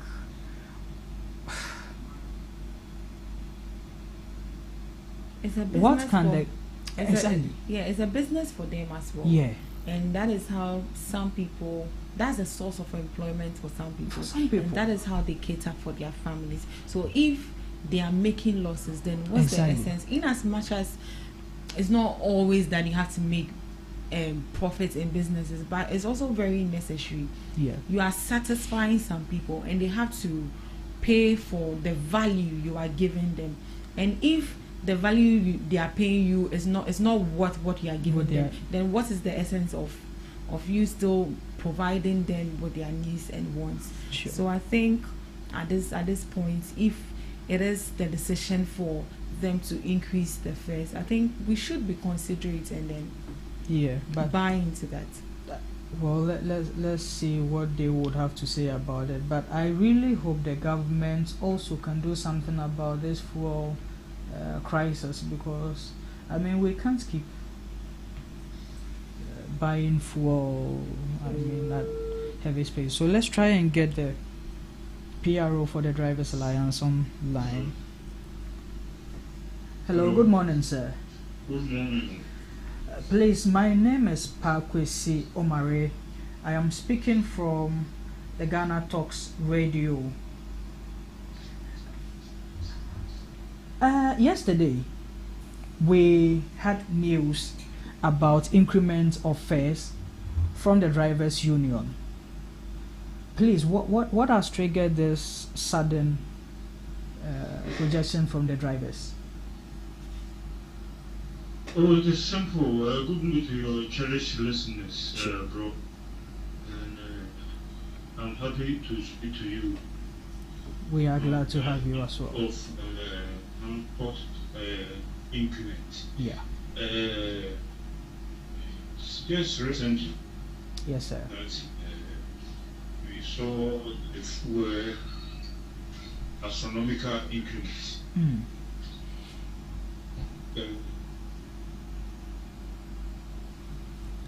Hello, Mr. Poku. Mr. Poku. Hello, sir. Yeah, yesterday. Yeah. The fuel was also increased again. As of yesterday. If you go to Shell filling stations, you buy it. Let's say 1 gallon for 66 Ghana. 66 Ghana cedis. Wow. It's time to be ready. Now go to Swepas dealers. Yeah. Also kind. Kumasi. Magazine and so that's forth. The price. Yeah. We itemize certain things that make driver work so easier. Yeah. Yeah. Those things have been increased. Oil, insurance for taxis and petrol. So we put all these things together. Yeah. And we realize that things are just going so astronomical. So there was a need to increase it 30%. Wow. And it was supposed to be 10th of this month. Yeah. And one of our executives called me and told me that a representative from Transport Coordinating Council called him that we should hold our brief and they will have a meeting with us as to the way forward. Okay. But up to now, we haven't heard anything from them. Okay. So we decided to voice our grievances out. Our drivers across the country are quarreling with passengers. Yeah. When they go to work, they come home with nothing. They have to use all the money to buy fuel and spare parts. Wow. So that triggered our call, our clarion call. Yeah. For increments. So Okay. if you heard about the Alliance of Drivers Ghana, clarion call. Yeah. That is it. Okay. So, Mr. Puku, when was the last time the drivers increased their fares? If my memory set me right, I think it was somewhere October or something like that. Wow. Okay. Yeah, last year October. Yeah. I stand to be corrected, but I think it was increased before 2 or 3 months before Christmas. Christmas, all right. And at what percentage was it increased? I can't remember the percentage, but once the fare increment comes, it means it goes with something. Okay. It means certain things have been increased. So it's doing certain things have been increased. Yeah. So it compares the unions to increase it in a certain percentage.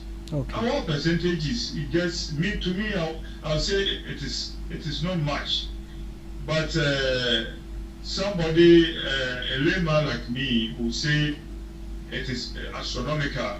No, it's because if you ultimately and compare contrast how things are going up, prices of goods and services are going up. Yeah. Even your 30% increment, brother. That's even considerate, eh? Yeah. Wow. And since that time, how many times have the fuel gone up till now? Since the last time you increased your... Before Christmas or before President Mahama was sworn in, it was 12 cities and something. I can't remember the actual figure. The actual figure. Okay. Now it is about 66 cities. So that is share fuel, fuel station. Please, Yeah. let me get you right. You said it was about 12 cities before 14 cities. Sorry, thanks for the correction. Okay. It was 14 cities and something. Okay. Yeah, 14 cities and something. Okay. So now it has increased to 66 something. Is it 16 cities or 66? Yeah, 16 cities. Yeah. Okay. Yeah. And something. All right. Okay. Okay. Thank you for the clarification. Yeah. Okay. So from 14 to 16. That's 2 cities. Yeah. Okay. Okay. So you think but have you heard anything from the government yet regarding? No. We haven't had any thing from the Transport Coordinating Council. And in fact, I contacted my organizer today. Said they are here to come down with them tomorrow. They are here to sit down with them. Yeah, it's Mekoba. Okay. That is our organizer. Say they are here to sit down with them on the negotiation table. Okay. We can discuss things together. And I don't know why they've kept long, because this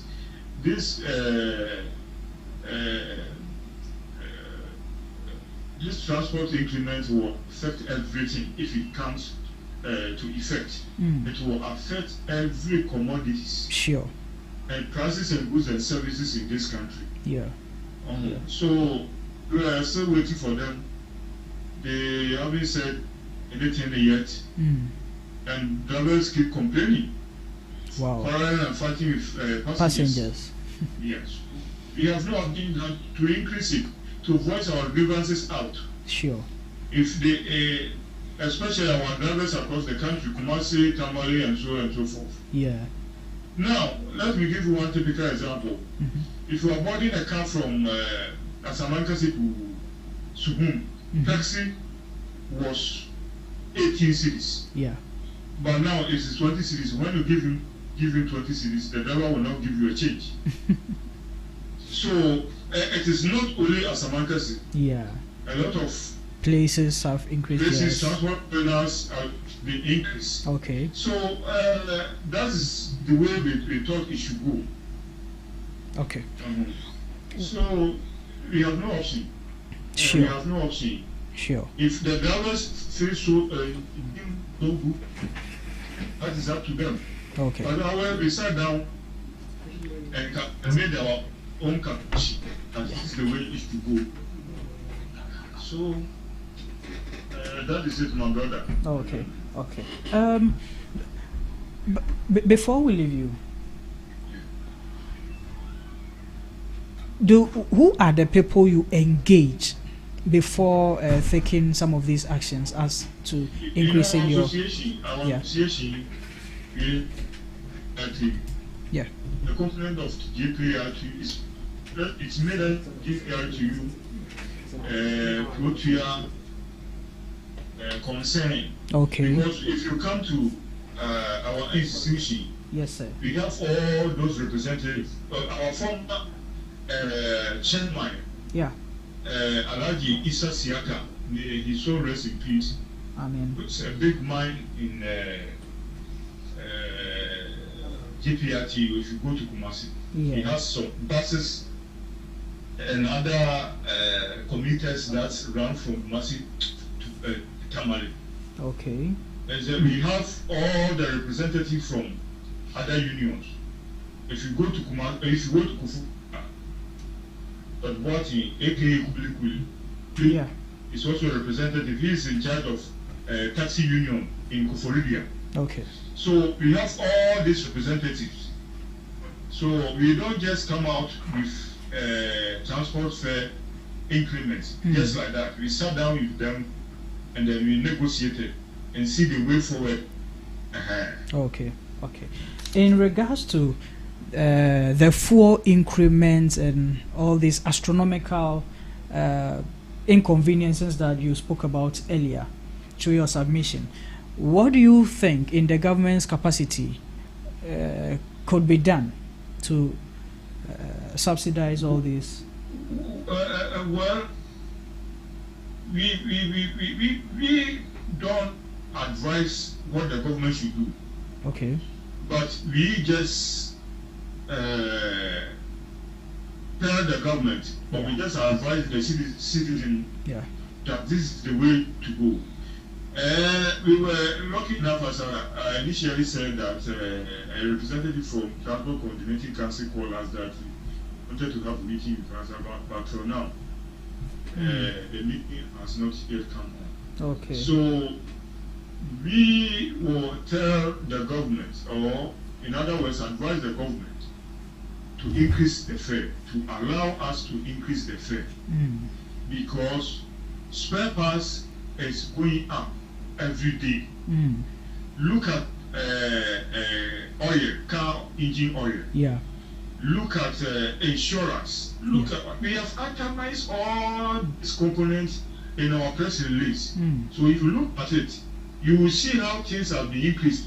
If it was increased about, we did the calculation about 2 or 3 weeks ago. Yeah. I don't know if it's today. So the government cannot put us in an awkward position where we cannot fight for our relief. So we need to increase it to make drivers comfortable. Okay.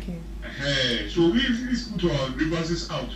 So it's up to the other unions to comply with our grievances that we put out.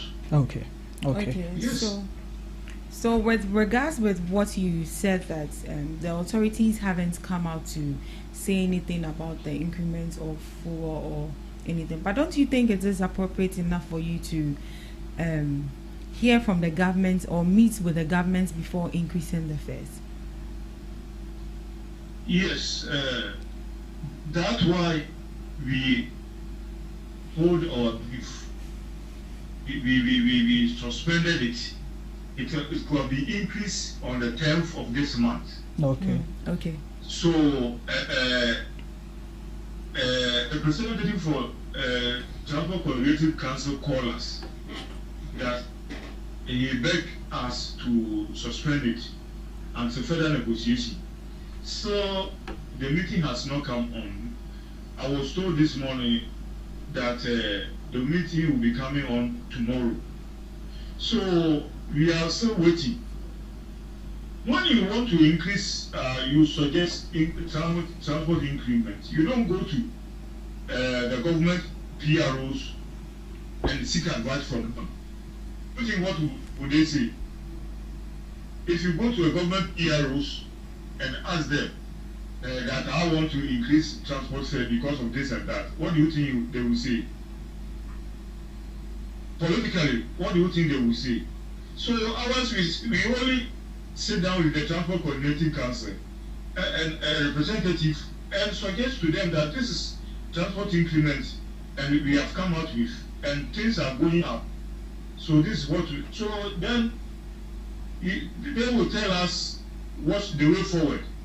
If they don't give us a respect and sit down with us on the negotiating table, then we voice our grievances out. It's up to the drivers to increase it. We will tell our drivers to increase it. Sure.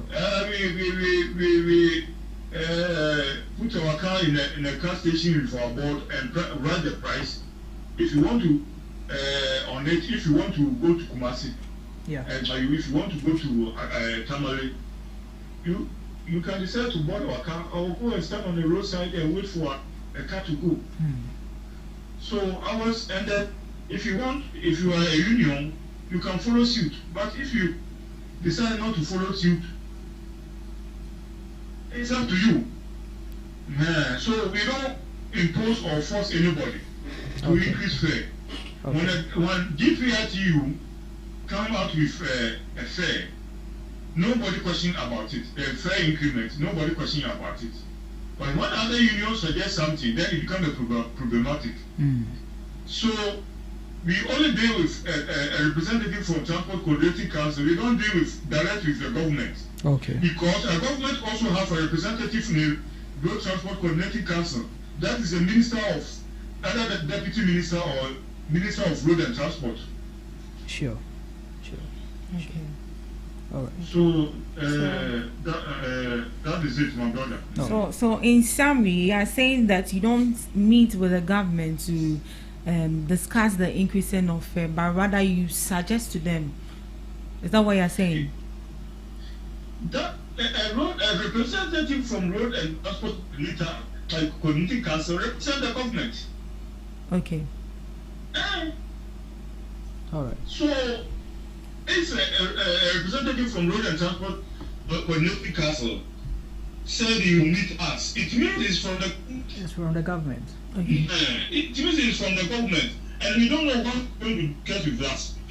Initially, told us to hold our brief, to suspend it. We have done that. To give respect to the government, we have done that. So it has not been operationalized.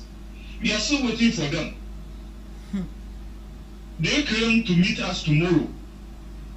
So if the meeting comes on, then definitely something good will come out of it. Sure. But they cannot impose anything on us. Since peppers and fuel is going up, they are also Ghanaians. They also, their family, if they don't they don't buy cars to their various destinations, definitely they have families. Yeah. They are also feeling the pinch. Sure. So we have thrown out our grievances. So they told us to suspend it. We have suspended it. We, as I'm talking to you, we don't even know how much is the spare parts prices. How much even the oil prices has been increased. As we price them 10th of this month. Okay. So we don't know. Okay. So a representative from Road and Transport Coordinating Council is a representative of the government. Okay. So when you meet them, they take the message to the government, Minister of Road and Transport. Sure. Sure. Or a representative from the government to discuss with him. Okay. This is the way forward. We can't just do things in isolation, because when we are not an island unto ourselves, we are part and parcel of Ghana development. Sure. So anything, we have to give respect to the leaders. Surely. But if they still want to push us to the wall, we have no option than to increase it. We have put our grievances out. It's up to the drivers. We understand. We understand. Yeah. All right. Thank you very much, Mr. Opoku Esare, for your time this morning with us on Ghana Talks Radio. And we want to also give you this privilege that anytime you want the government or the Ghanaian people to hear anything from your side, we give you that room. We welcome you to our studios to always get in touch and voice out your concerns to the Ghanaian people. Thank you very much. Greetings from Arimota to your cherished listeners. Sure. Thank you very much. Thank you very much, too, sir. Okay, so that was the PRO for the Drivers Union Alliance, Mr. William Opoku Esare, who spoke to us about their worries as to why they had to increase the fares or the transportation fares in the country. According to his submission, there should have been an increasement on the 10th of February. But the government is pleading that they should hold their grievances. Sure. So assuming the government never meets with them, would they still go ahead and then increase the fares? I think they will, which in some cases they might be right, because I mean we listened to the things that he listed as to what provoked this decision to increase the fares. All the things that they buy, the car oil, the spare parts, everything has been increased. So, and even the fuel. So if they don't increase, they are running a loss, which is very understandable. Nobody would want to run a business at a loss. So we are pleading with the government to actually hear to them and have a discussion that will bring an understanding between both parties, which will also serve the Ghanaian people a very good convenience, else we would be. So you are still in tune with Ghana Talks Radio. This is Ghana Talks Breakfast Show, and this morning we are fortunate enough to have our guests with us in the studio. He is a fine gentleman, a very great entrepreneur as well, and a political analyst. Good morning, Mr. Entry.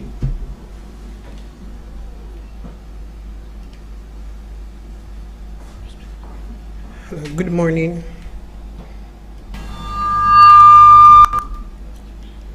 Okay, good morning. How are you doing, sir? I'm doing well by the grace of God. Yeah. But I think first of all it's Chumesi. sorry, Chumesi. Yes, Mr. yes. Alfred Kwame Chumesi. Yeah. Yes. Please, you are welcome to the studios of Ghana Talks Radio. Thank you very much. This is Ghana Talks Breakfast Show. Thank you. Issy, yes.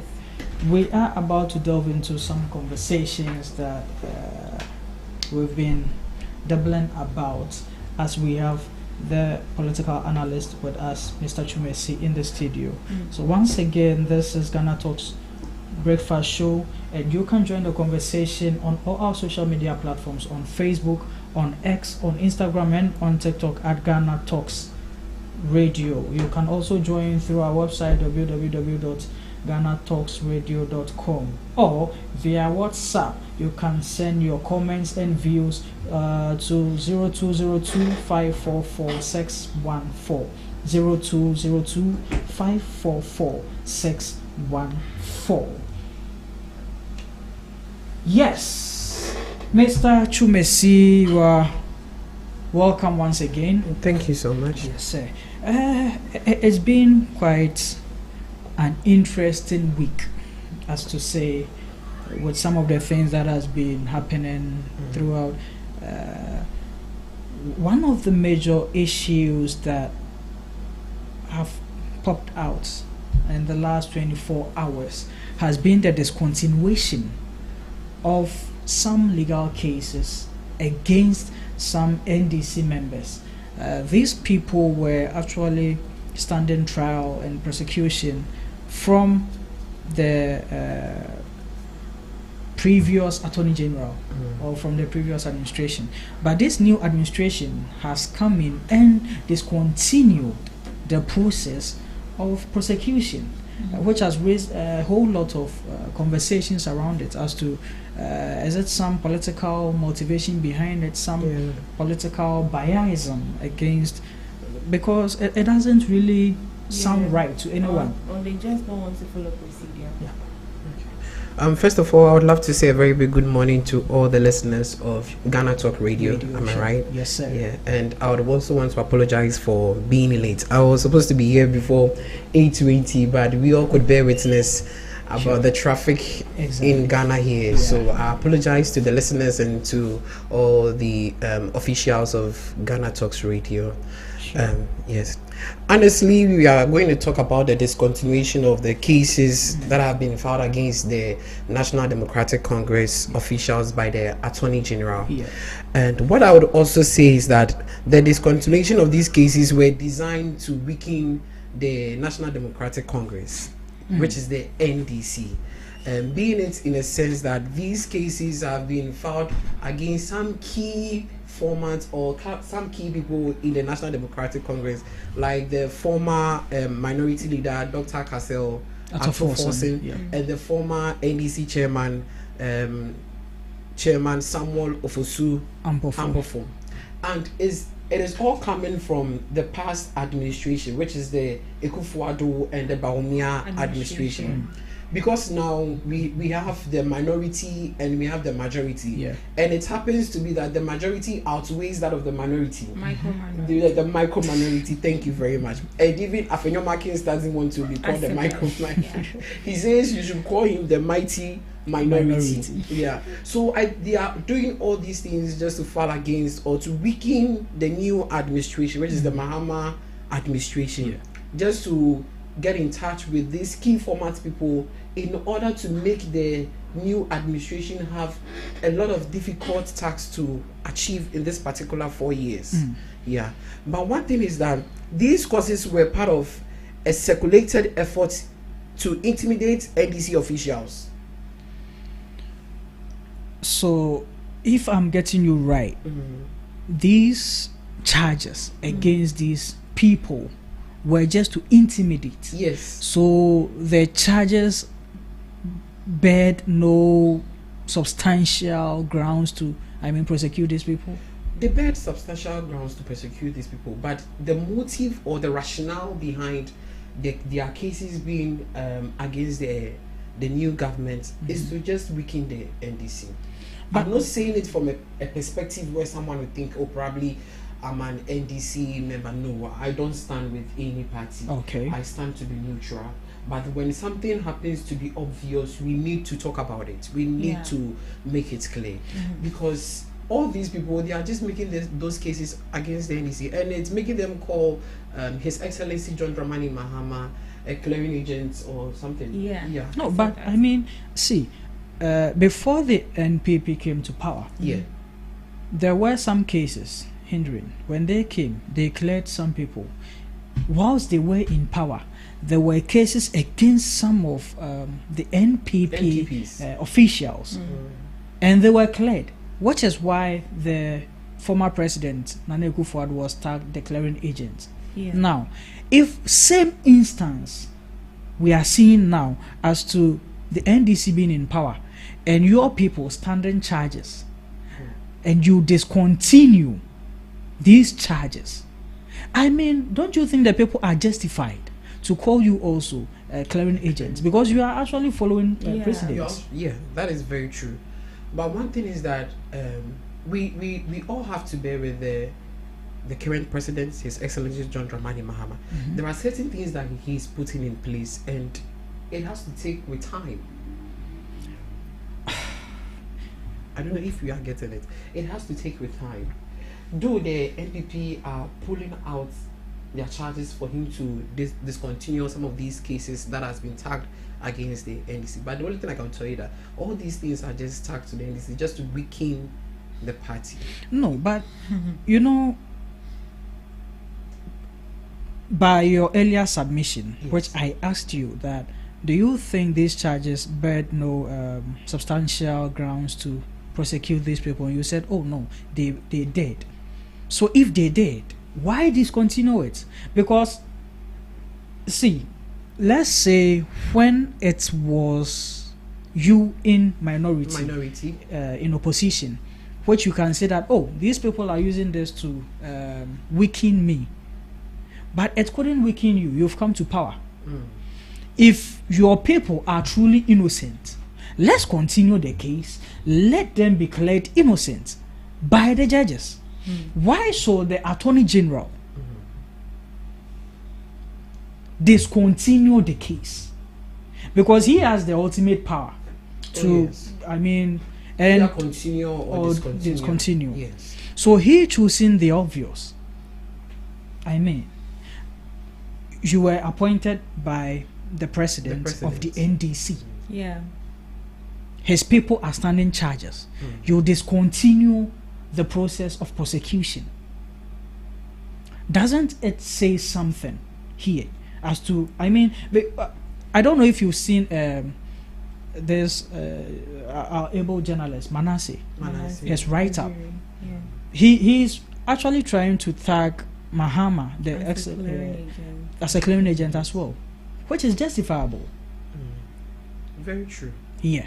So the law says that the Attorney General owes no one any explanation whether to continue or discontinue. We get that. But we are all human beings as well. We reason. Yeah. Someone did it. We called him a clearing agent. Yes. You are also doing it, but you don't want us to call you a clearing agent. These are issues of corruption, and corruption has been a huge canker to our state. And so whenever people are found with corruption, we need to take the right processes to clear them innocent. But by executive powers declaring them, it's quite alarming. Very, very alarming. Yeah. Because they have to follow due process. Exactly. they have to follow due process. If it is for them to go for questionings and answers, then they have to follow them. I think we need to know what motive or what led to them to discontinue this. Well, there has been issues like that, people asking for why did the Attorney General, and he has said that in the coming days he will release a statement, which also he is not bound to release any statement, so whether he does or not. But even if he gives any explanation, it's already done. All we are saying is this: as an Attorney General, be neutral. You might be neutral for all we know, but in this instance, I mean, it is questionable. Your people are standing trial. Why don't you let them go through these trials, defend themselves innocently, and go home? Why do you discontinue the case? That is what people are asking. So do you think in this instance the Attorney General actually did the state a good cause? Or no, he actually didn't do the state a good. He's really doing us a harm. You see, this particular country we are all living in, we are all living according to biases. I don't know if you are taking view of that. When the NPP comes into power, sorry, I shouldn't have mentioned any political name. When any political party comes into power, they have things that have to go in accordance to their own preferences. You understand? That is why even the Attorney General doesn't own any one explanation. And even when he told us that he'll be releasing a communique within the week as to why they are discontinuing, it could be either he wouldn't release the communique or he will. And even if he doesn't own any one explanation. Sure. You understand? So I wish it would be a lesson to Ghanaians and to the rest of the political parties that wish to be in power, the ones that are out there that wish to be in power, that we should have a body or executives that wouldn't only be for the party but would be for the people of Ghana, the people who voted them into power. Sure. Yeah. People who are ready to hear them, people that they have vowed to work for. Yeah. Wow. Well, we will be going on the lines shortly to speak to one of he is a social activist and a political analyst as well, Mr. Chris Atadeka, to give us his own view to this particular issue, because it's actually raising a whole lot of concerns. It seems biased to some. To some, it's justifiable, because looking at the cases, some people think that, this case, it doesn't really hold any grounds to prosecute this person. It's just denting their integrity and all that. It is understandable. But some also think that if truly they are innocent, let them go through the prosecution. If they are innocent, nothing is going to tie them to any jail. I hope you understand. So, but we will speak to Chris Atadeka. We are trying to get him on the line and see what he can also share with us on this issue. Hello, sir. Good morning. Please, you are live on GhanaTalks Radio. This is GhanaTalks Breakfast Show. Yes, sir. We would be glad to have your view of what happened yesterday in our communique.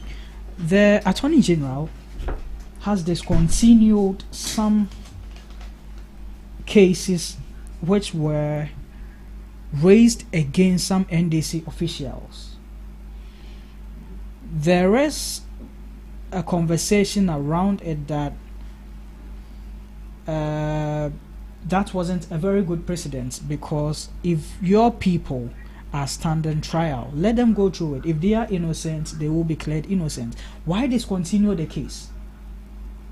In this manner of the Attorney General's action, do you think he did the right thing, or he didn't do something that would favor the state as a whole? Because most of these cases were cases related to corruption and to state laws funds.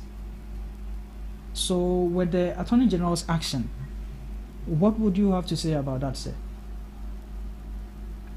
Okay, thank you very much. And good morning to all of listeners. Sure.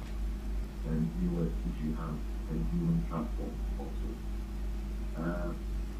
My argument on this matter has been the fact that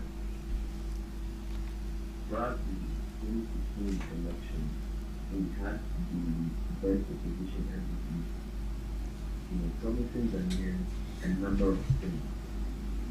One key thing in their promise to Ghanaians was the fact that they were going to come to their feet when it comes to the conversation of corruption. Okay. In fact, I remember so profoundly that there were several corruption allegations leveled against the then NDC government led by His Excellency John Mahama. Yeah. Now, these number of allegations even included allegations of the president himself involved in corruption cases.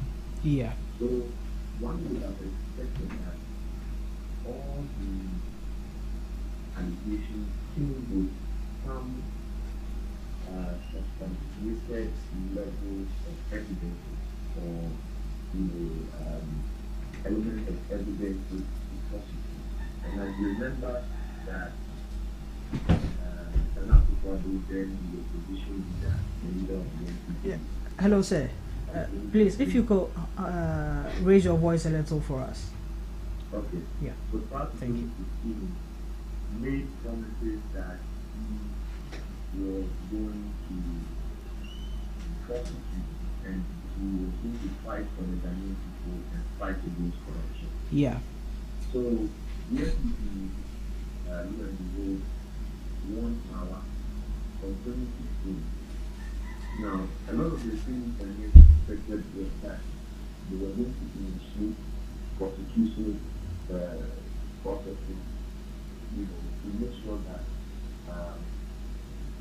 the allegations they leveled against appointees of the previous NDC government would be substantiated in the courts of law, and then the further consequences disclosed.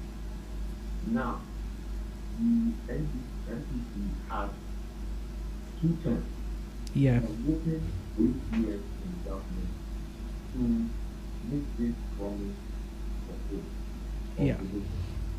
Unfortunately, we had these cases in the courts always making the headlines in the media, and we did not see the finalization of these prosecutions.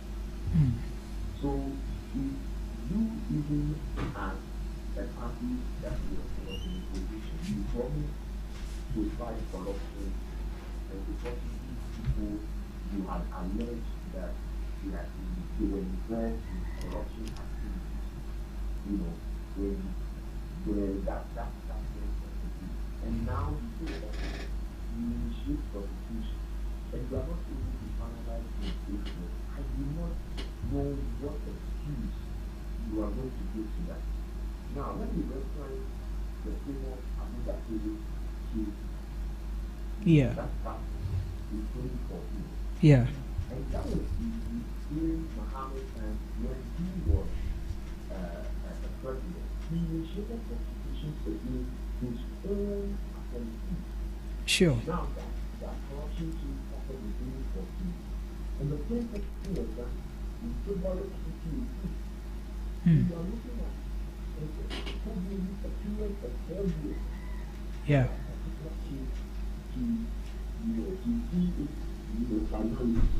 So I do not understand why the NPP had, under the leadership of, the Attorney General, Mr. Dr. Dami. Yeah. You have 8 years. You initiated prosecution against people of the previous, government. And you didn't see the end of finality to these cases. Even the famous one, against the one who died before the election. The ambulance against Dr. Ato Forson. Yeah. Look at how that case even ended. You understand? Yes, sir. Showing that the attorney general had no clue. So if now all these cases you have leveled against the political opponent, you have 8 years you were not able to bring a finality to these cases. One would only think that these cases were done, with a political motivation to probably frustrate these people or just to, cause some reputational damage. You cannot keep a case in court for so long. And I remember it was one of the promises of Akufo-Addo and Representative before 2015 election.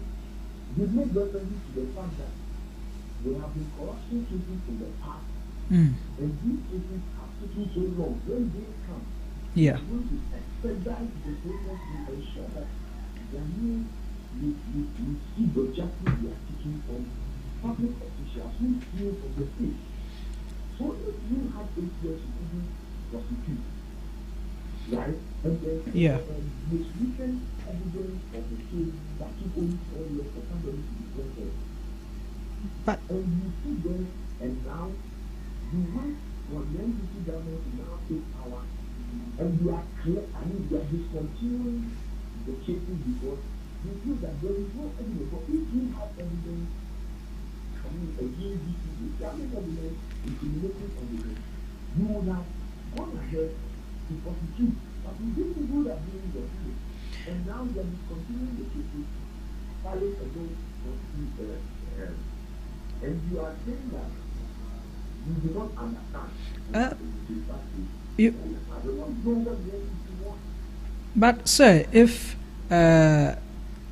in your submission you mentioned earlier that some cases which were raised even against the current president, some Airbus cases, which went through the right procedures for him to be declared innocent.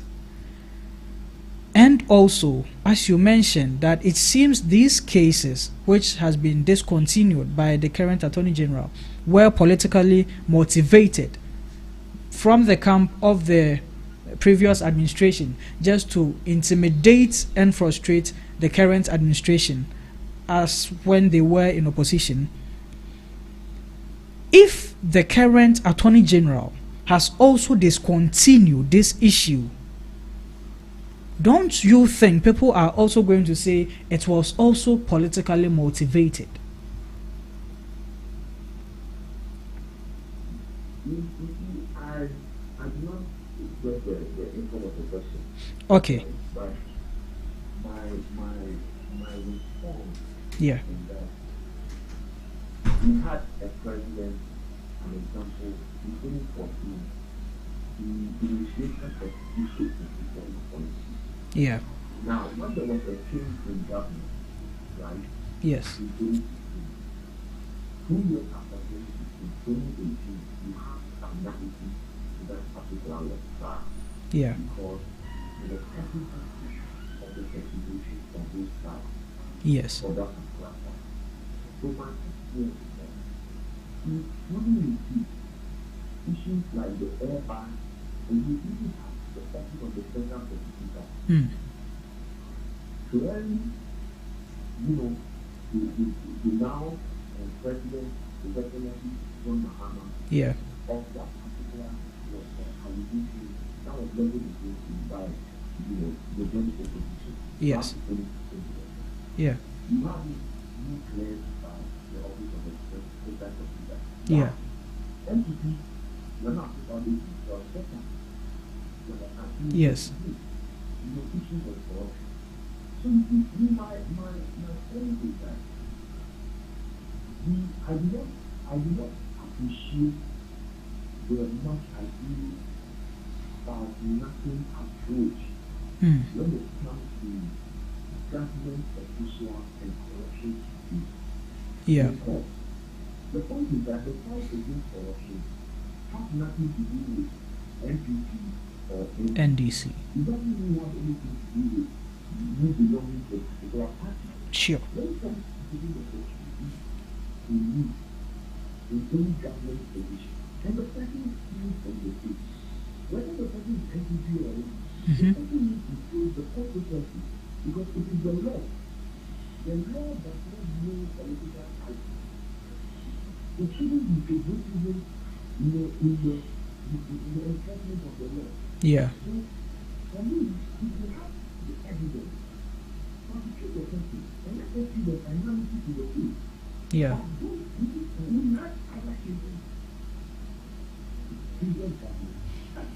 We even saw how they were expedited. Right?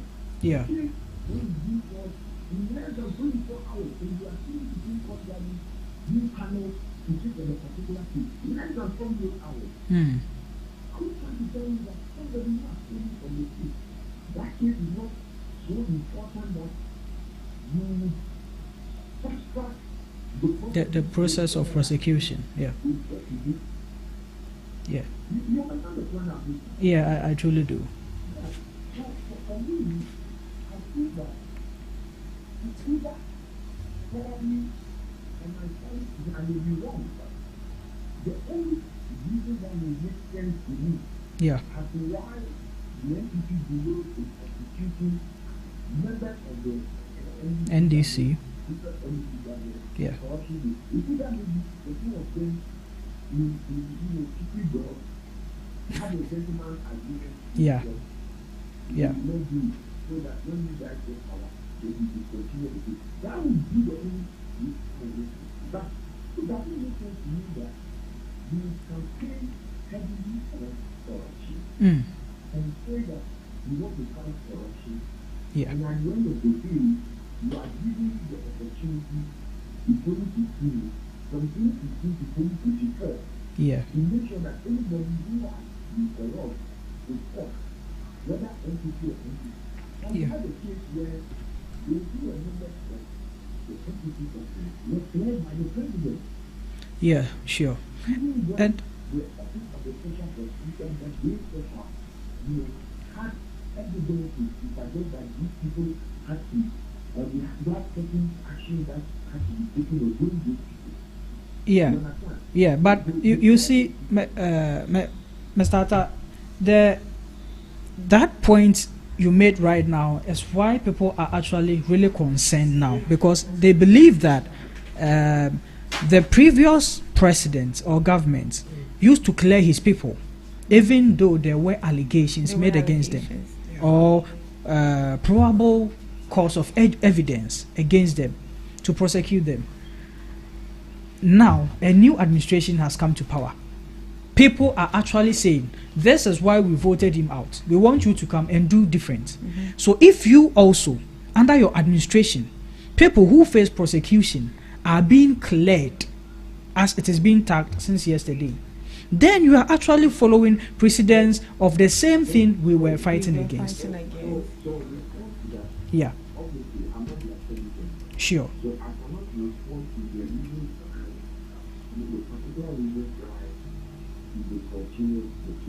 Right.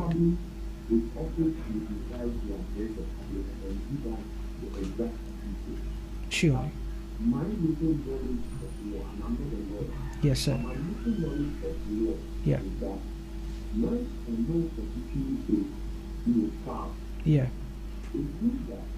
One, the state is not interested. They are not evidently enough. Okay. Okay. Okay. Okay.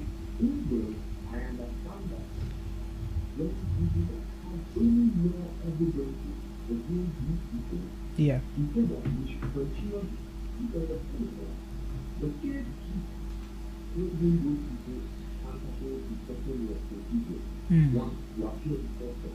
For example, you look at the members of the Democracy Party. I'm a member of the Democracy. Oh, okay. Okay.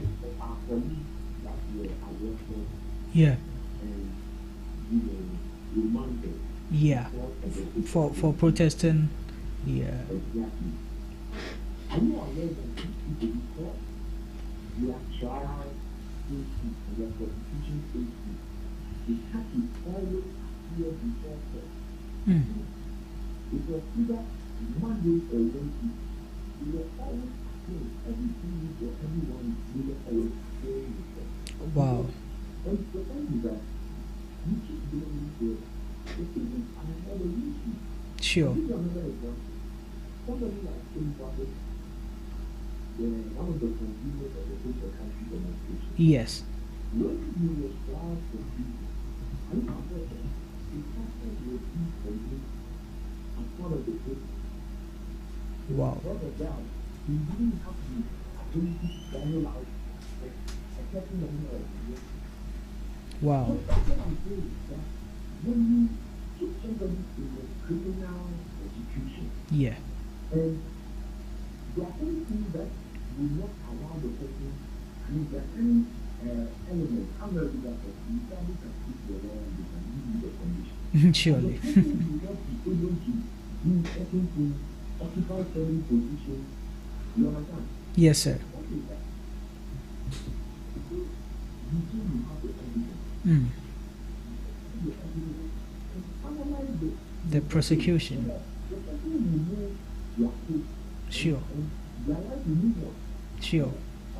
Now, and the people in the case, and the case is gathering, dealing, all that you are doing is to cause frustration. Sure. You know, Yes, sir. handing that particular child around the neck of that individual.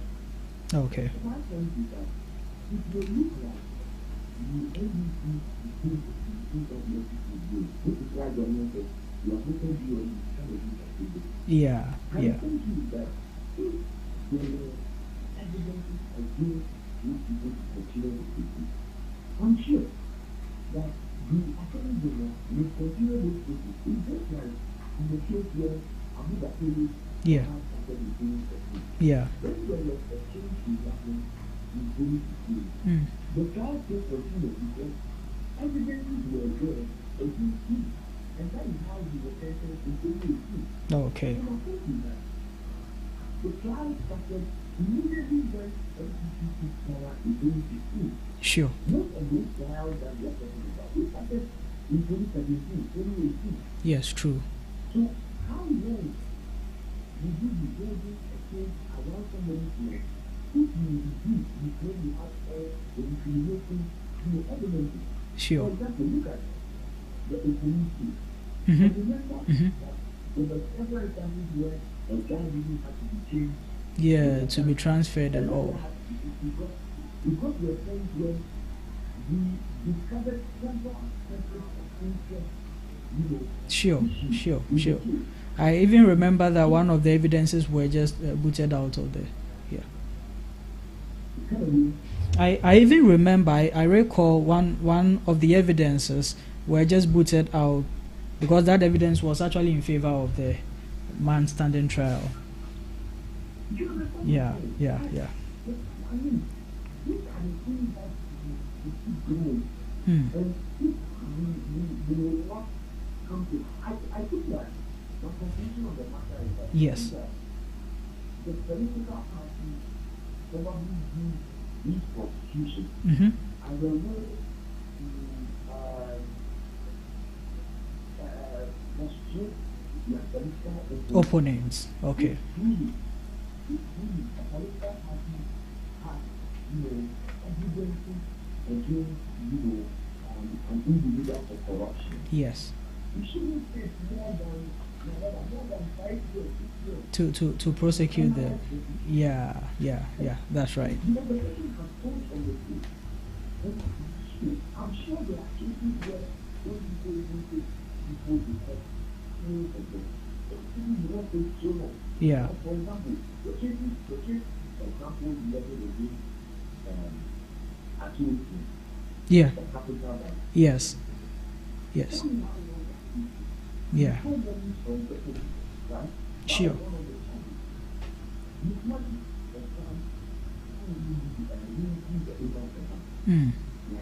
Yes, sir. Yeah.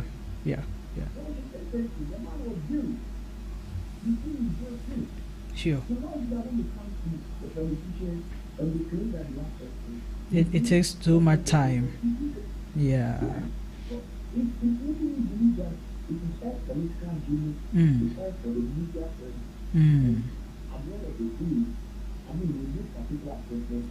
Yeah. Sure. Opportunity to prosecute them. Yeah. Okay. Thank you very much for such a great submission on such a concerning issue to Ghanaians this morning. We will always get in touch to you whenever we are in search of great minds to discuss very worrying issues like this against the country. Yes, sir. Thank you very much for your time. Have a good day too. So that was Chris Atadika, he is also a political analyst and a social activist. He actually mentioned that he's part of the demonstrators who protested that way. So he raised another point though, that if the previous administration who actually started this prosecution had 8 good years and they couldn't finalize on this issue legally, then basically the Attorney General might be right in his actions which he took yesterday to discontinue the case, because there might actually not be enough evidence before him to continue the case. It makes a good case. It actually does make it. But all we are saying is this: there are no much evidence. Let the court proceed.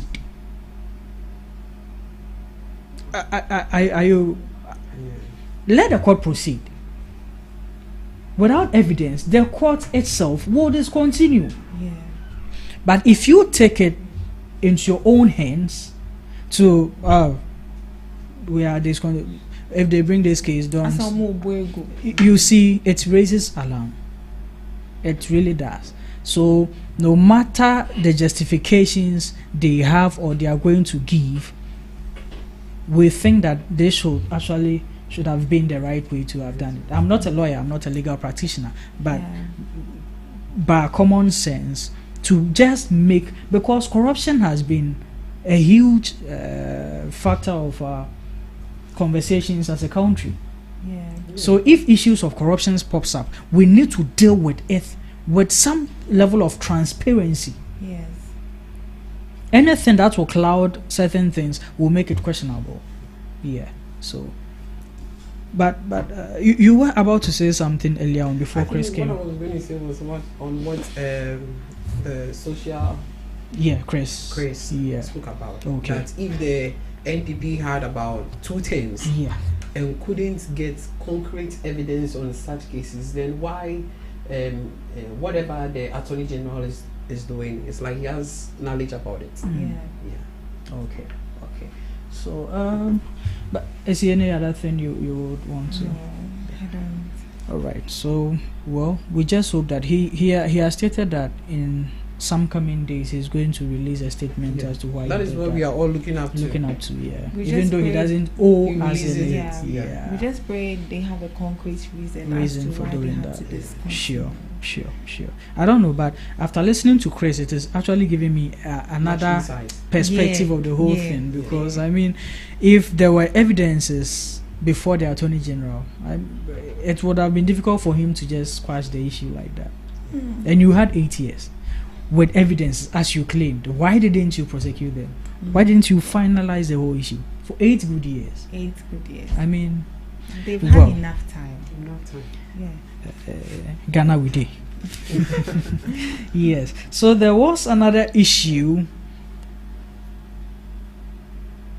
of government revoking some appointments or let's say employment given to some people after 7 December.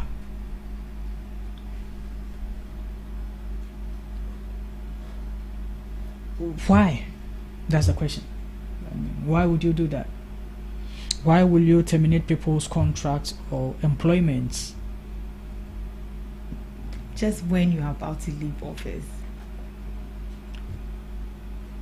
So your justification to it is that because they were given this employment because it came at a time that a certain party was leaving office.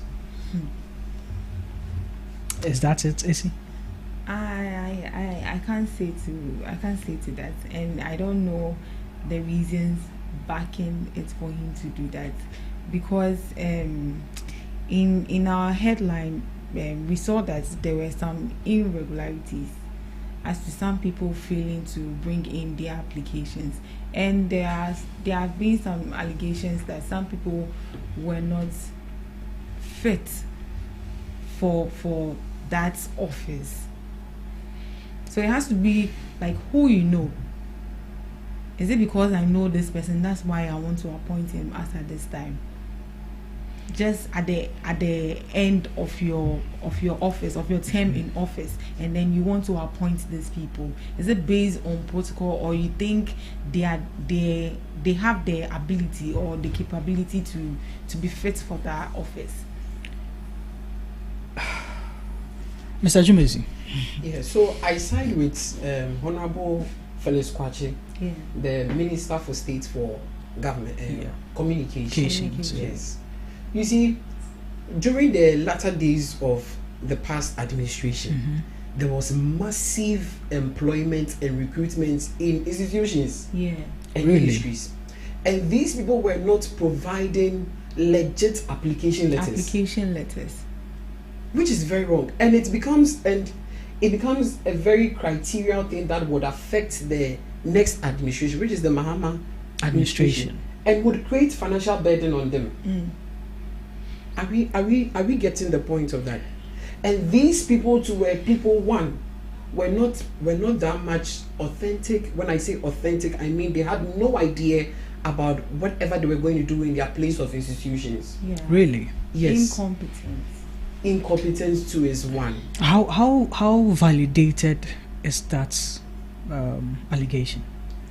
I wouldn't mention names of ministries that I know, but I know a lot of ministries that were doing massive employment during the very latter days of the past administration. They were just giving out employment to people that they already knew, or people that they had favor with, that they wanted to give employment to. And one funny thing was that they backdated all their appointment letters. And when you check on their payroll, these people were not taking salaries from all the backdated dates, or since they were not taking salaries.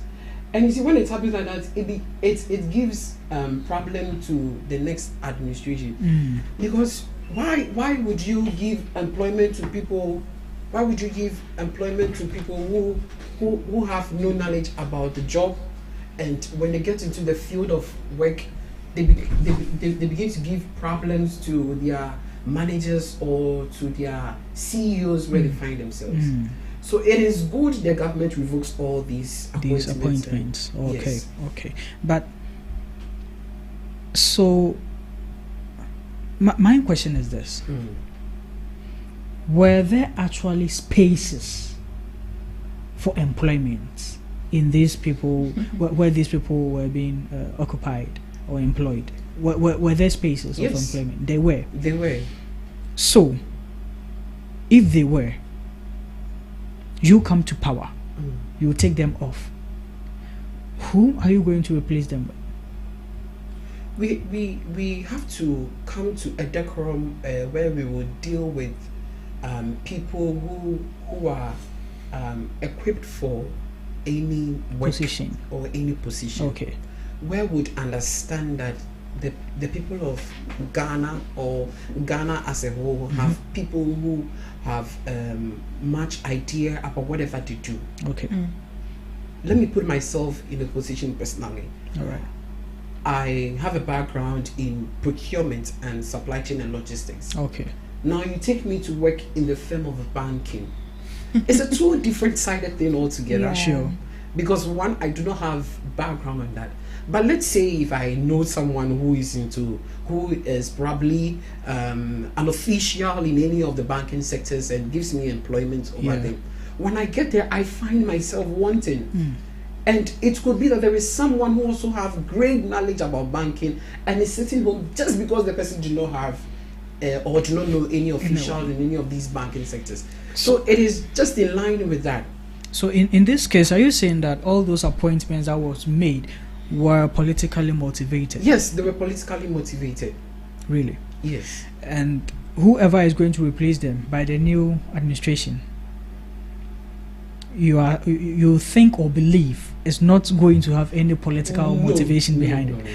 How sure are you? No. They're not going to have any political affiliation or any motivation from any political party. Are you sure? Yes, I am very because sure. That is actually the conversation, the argument. And you know, we are looking at precedents here. Some people are justifying the acts of the new administration by revoking some people's employment and appointment by saying that in 2016, early 2017, after the NPP took power, they also revoked some people from the NDC's camp appointment and employment. So is this like a payback? And if there's actually that, then it is becoming a precedent. The next time a certain political party also resumes power or assumes power, then they are also going to terminate everyone who isn't affiliated to their party's appointment or employment and then fill it with their people. Is that how we want the country to move forward? You see, one thing we are really lacking in this particular country is checks and balances. That is one major thing we are really lacking. There are no checks and balances everywhere. Though we are all working in institutions and finding ourselves in ministries and organizations, but there are no checks and balances. Okay. If there are supposed to be checks and balances, I think people will pass through rightful and legal ways. If it is through interviews they have to go through, they will have to go through. It is through scrutinizing their CVs, getting to know about their backgrounds and the field of work of whatever they are doing. Things will rather fall in place. But here lies the case: any political party that comes brings his people. Brings his people.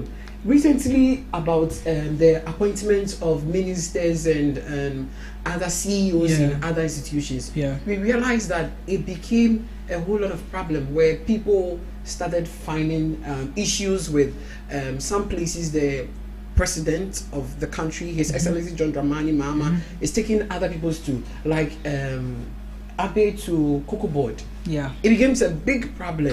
Because people thought that Abe had no idea about it. And I side with some of these comments people give, because we take certain people to certain places and you wonder what they are going to do, what income, what profit are they going to give to these organizations that they find themselves. But we have to come to an understanding that we would rather take people to places that they have idea of, people who are expertise, people who really know about the job, people who really know about whatever they are going to do as wherever they find themselves, and not taking people because we befriend them or we family them or we have favor, some affiliations. Yes. Okay, so there has been, in response to the press release that was from Honorable Julius Deborah, that's the Chief of Staff, with regards to the revocation of appointments and recruitment made after 7 December. There has been another release from, that's the Office of the Member of Parliament, that is Honorable Vincent Akon, that is Member of Parliament for Old Tafo constituency, and this is what and this is what he says in his release: "We are going to courts. Say no to unjust dismissals." The already failing Mahama government promised to implement a certain 24-hour economy plan, claiming it was designed to create jobs and expand economic opportunities. However, instead of focusing on delivering the real change he promised to the young people of Ghana, the government seems more invested in political The government seems more invested in political appointment drama, and endless committee formations than in actual governance. It is deeply unfortunate and unacceptable that young people duly recruited by a properly constituted Ghanaian government, are now being dismissed with unjust cause. This is nothing but political victimization, and I refuse to stand by and watch it happen. As a young MP, I have decided to fight for the affected youth. We are taking this battle to court to ensure that this already failing government does not have unchecked power to unjustly terminate hardworking young employees. If this government is serious about job creation, it should be expanding opportunities, not displacing workers. Wow. Sacking people and replacing them does nothing to reduce unemployment. It only deepens economic hardships. Moreover, ours is a constitutional government. We are governed by laws and not some unknown unconstitutional. Hey, what's happening? We are governed by law and not some unknown constitution principles. The power of government are limited by the constitution that creates those powers. Our 1992 constitution abhors the arbitrary exercise of power in fashion. The constitution further frowns upon the removal, dismissal, and termination of the employment of persons belonging to public services without a just cause. Even in private spheres, we are guided by the principles of fair hearing. We cannot sit and allow the government abuse us in a manner that do not accord with the due process of law. Wow. A future NPP government will reinstate all the affected person. If you're a victim of this politically motivated dismissal, I urge you to reach out immediately. We will fight this injustice together. So that is it. He should be concerned about his policy that has to do with the 24-hour economy. But you see, as we were speaking about earlier on, some of these things are going to set not so good of a precedence going forward, because if every party comes to power and say, I didn't appoint you, I didn't employ you, so I'm just taking you off, bringing my people into these positions. That is really bad. Yeah. But then we have to also give room to people who have already been employed in these institutions. Sure. We have to check or interview them, scrutinize their CVs to see if they are fit for the job. Well, there's been a revelation by the presidential communication. Is Honorable Ofosukwachi, sorry.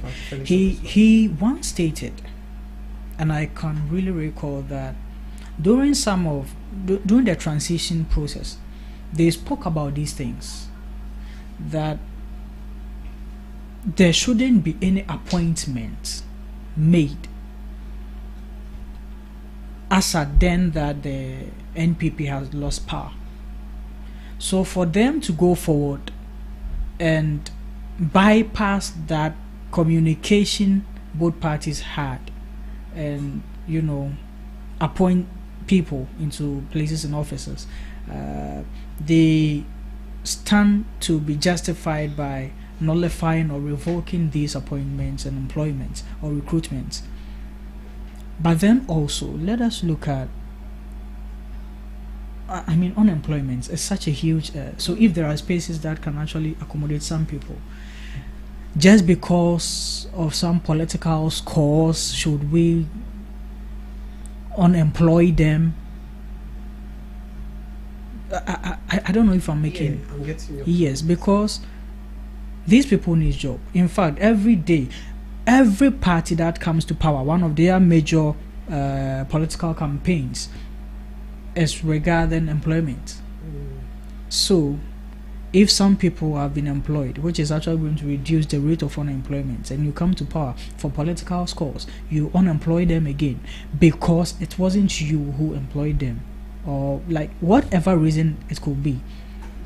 I think that if there was space to accommodate these people,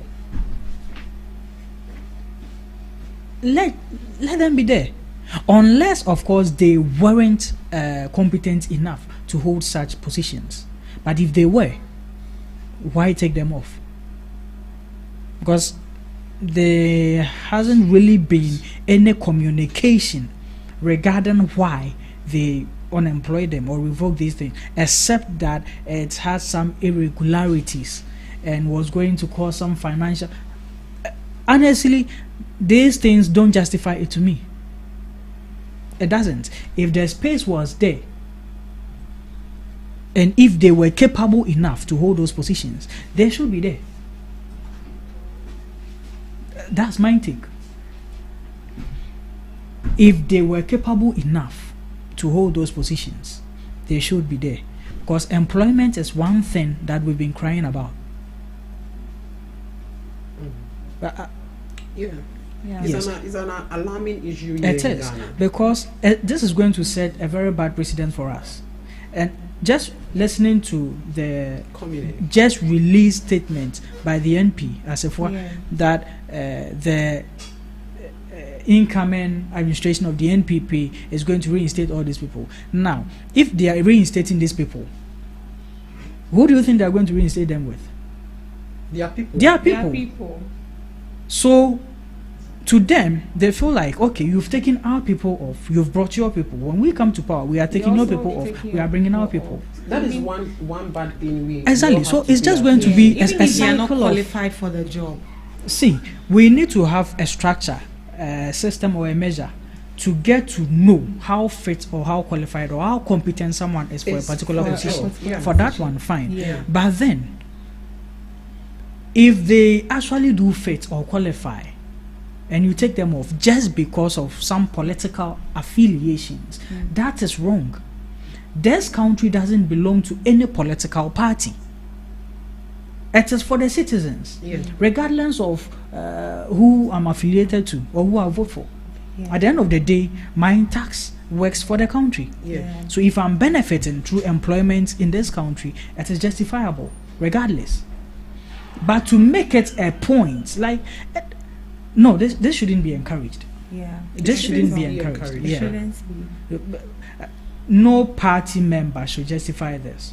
2017 we two wrongs never makes a right.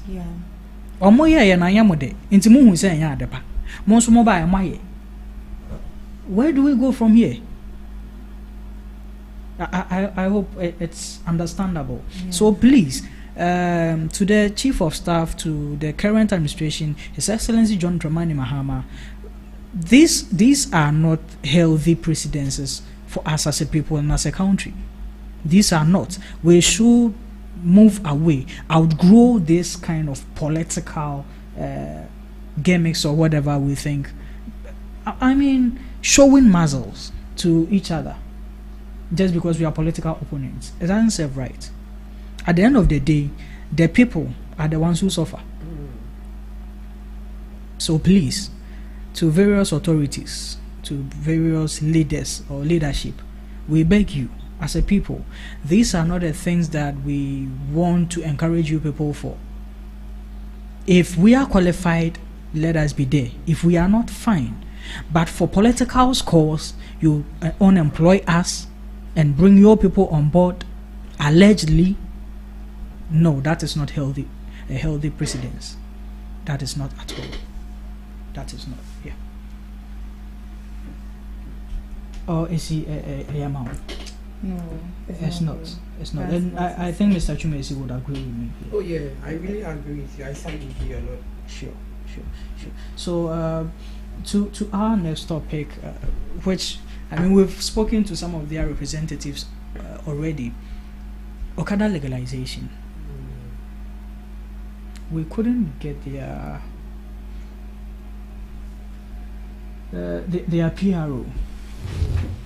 They have a PRO? They even have a president. Oh, really? Wow. I don't know if we can still try them, but then let's look at the the transport fares being increased. Yeah, I mean, we are just pleading with the government to listen to the people and especially with the aspect of importing things. Sure, because these things are the things that the government promised some taxes which were going to be removed from all this importation cost and whatever. It should be expedited and be removed fast so that people can actually buy this, because once it gets expensive, the stakeholders of these things are going to increase their cost as well. So the government should do something about it. It's affecting downstream people. Yeah. And then also the legalization of Okada. What do you make of it? A quick submission on this one, because our time is almost up. I think in some sectors of the country, like the northern aspect of this country, one of their major means of transportation is the Okada. Yeah. Though they all have their various vehicles, but I think one of the means of their transportation, the greatest one, is the Okada. It makes their journey short and easy. Yes, and swift. And very swift. Okay. Right.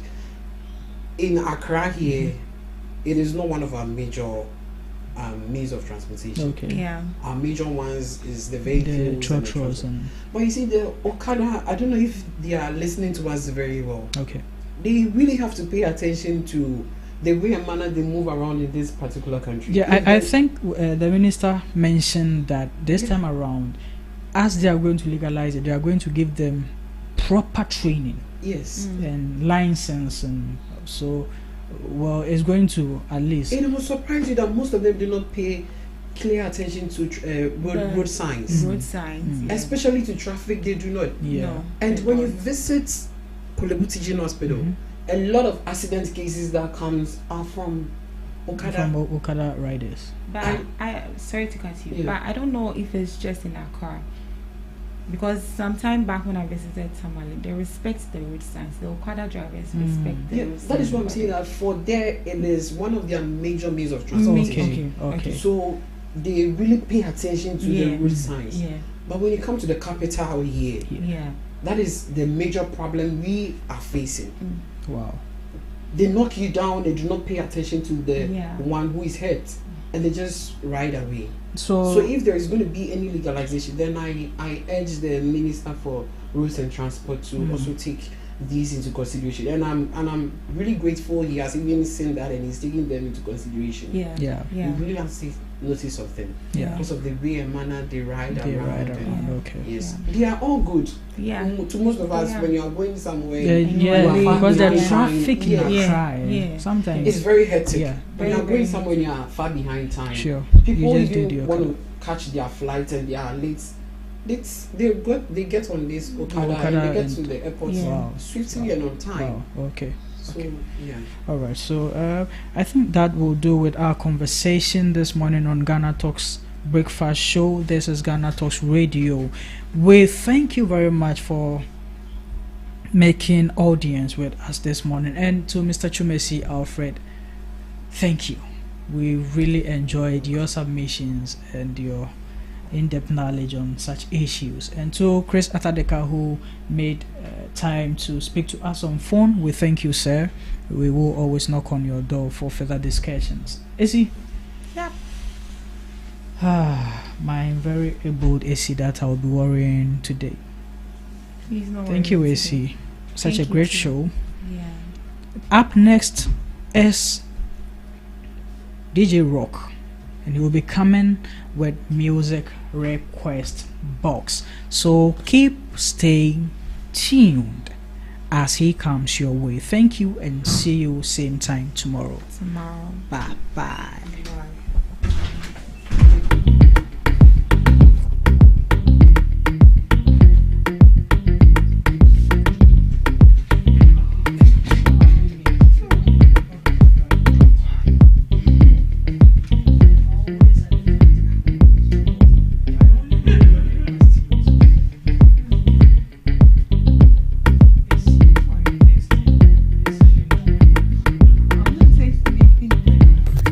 Are you ready to amplify your business or brand's reach and make